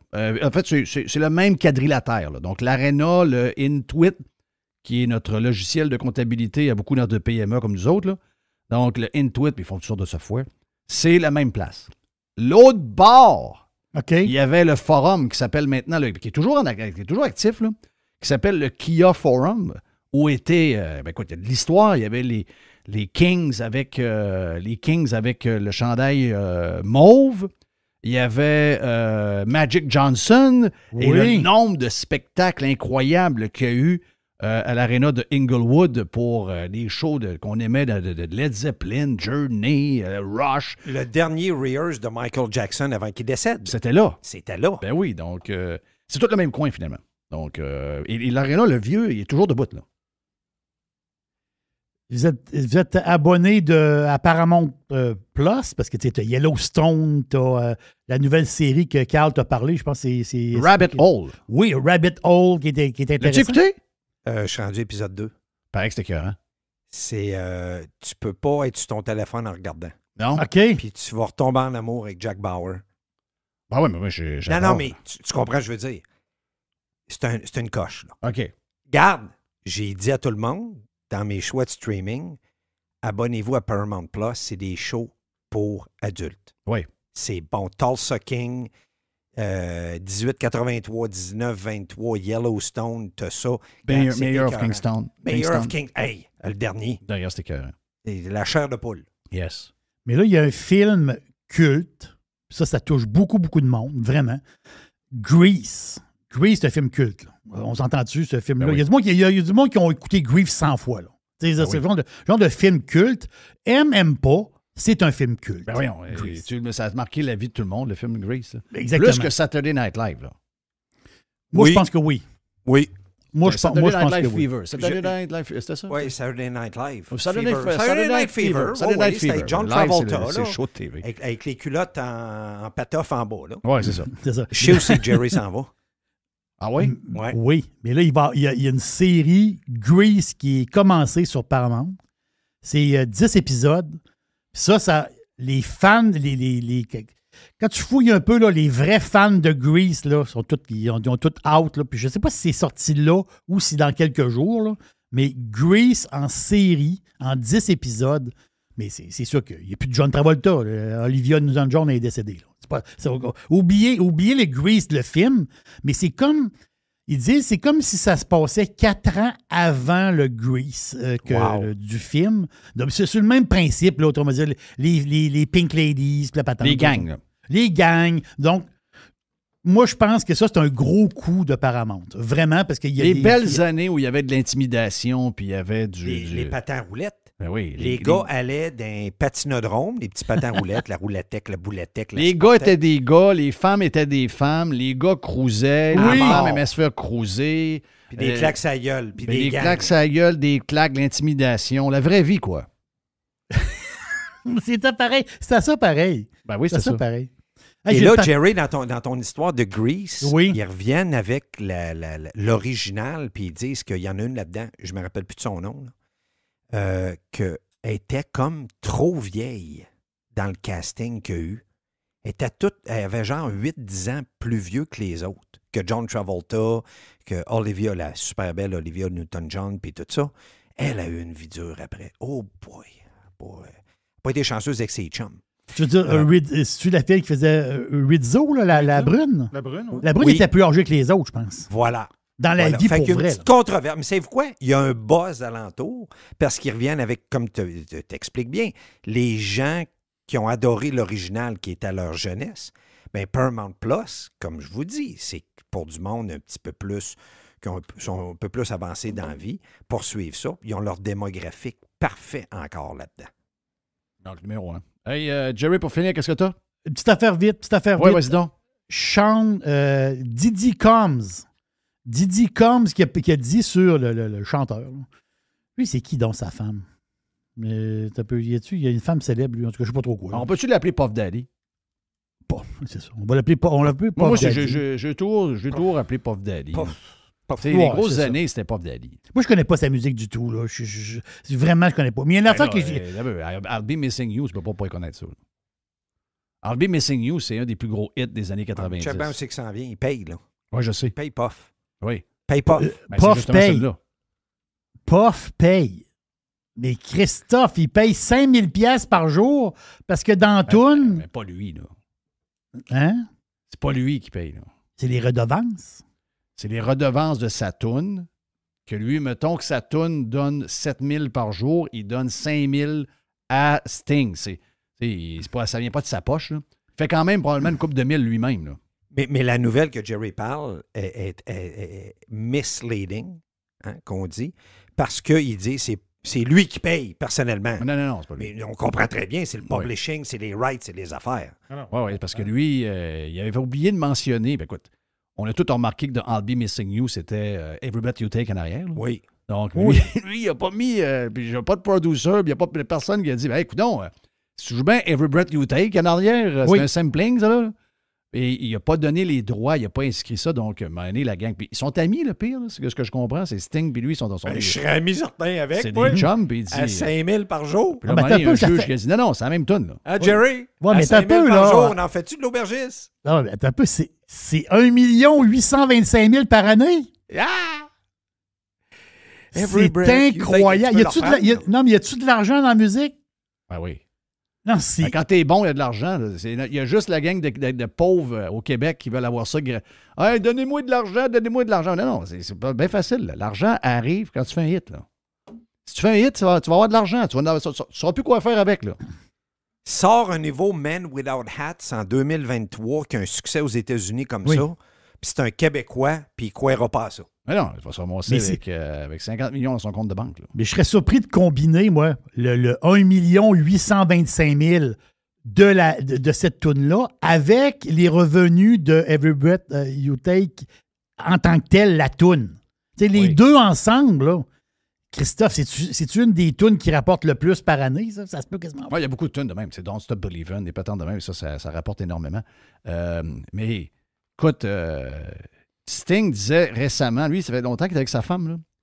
Il disait récemment que quand il fait l'amour à sa femme, c'est 5-6 heures de temps. OK. C'est parce que lui, il fait comme une genre de patente de yoga à travers, puis il baisse pendant 5-6 heures. Peut-être qu'il est capable, lui, ça rentre de la langue. Oui, peut-être qu'il est capable, mais je veux dire, on comprend pourquoi maintenant, là. Je veux dire, tu fais rien, tu fais du yoga, tu baisses ta femme pendant 5-6 heures, puis il rentre 2 millions par jour dans la caisse. Moi, j'ai ça, la patente, là. Par année, là. Par année. 2 millions 2 millions l'autre, 2 millions là, le gars, il rentre des millions. Regarde-moi la face. D'après moi, il va voir son médecin, puis il dit, docteur, j'ai un problème, j'ai la face collée. Il a toujours un sourire. Oui, toujours sourire. Il a la face collée. Il a dû se faire du cash chez l'enfer. Hey, thank you, man. À chaque stroke qu'il fait chez sa femme, il regarde son compte de banque puis il voit le compte monter. C'est bon. Hey, bon week-end, la gang. On est pas mal. Yes. Ben, c'est vendredi saint. C'est vendredi saint. Free the nipples. Un peu de chocolat? Libre. Un petit peu de chocolat? Ben, surtout beaucoup de steak, moi, dans mon cas, parce Steak. que ça fait 40 jours que je n'ai pas pris de viande. On peut manger de la Donc, viande, là? Ah, dimanche. OK. Là, aujourd'hui, on peut manger du poisson. Poisson, OK, ça va être un mec poisson. Ça va être un. Je sais pas. Ça va être un mec poisson aujourd'hui. Ça existe-tu encore, ça, un mec quoi? Sur Radio Pirate, il y a mon vin, là. Le vin poêlé avec le steak. Là. Oui! La chronique d'hier, ben oui! Hey, super bien. On se reparle mardi. See you, tout le monde. Puis bon week-end de Pâques. Si vous avez du plaisir, faites-le bien. Puis amusez-vous. Thank you à Carlos de Punisher. On se revoit bientôt, mais on va être ensemble pareil à distance. Merci, Carlos. Ben le fun d'être avec mon ami Carlos live. Jerry, thank you, man. Et merci à Mr. White. On est comme parti là. Et on se reparle mardi, n'oubliez pas.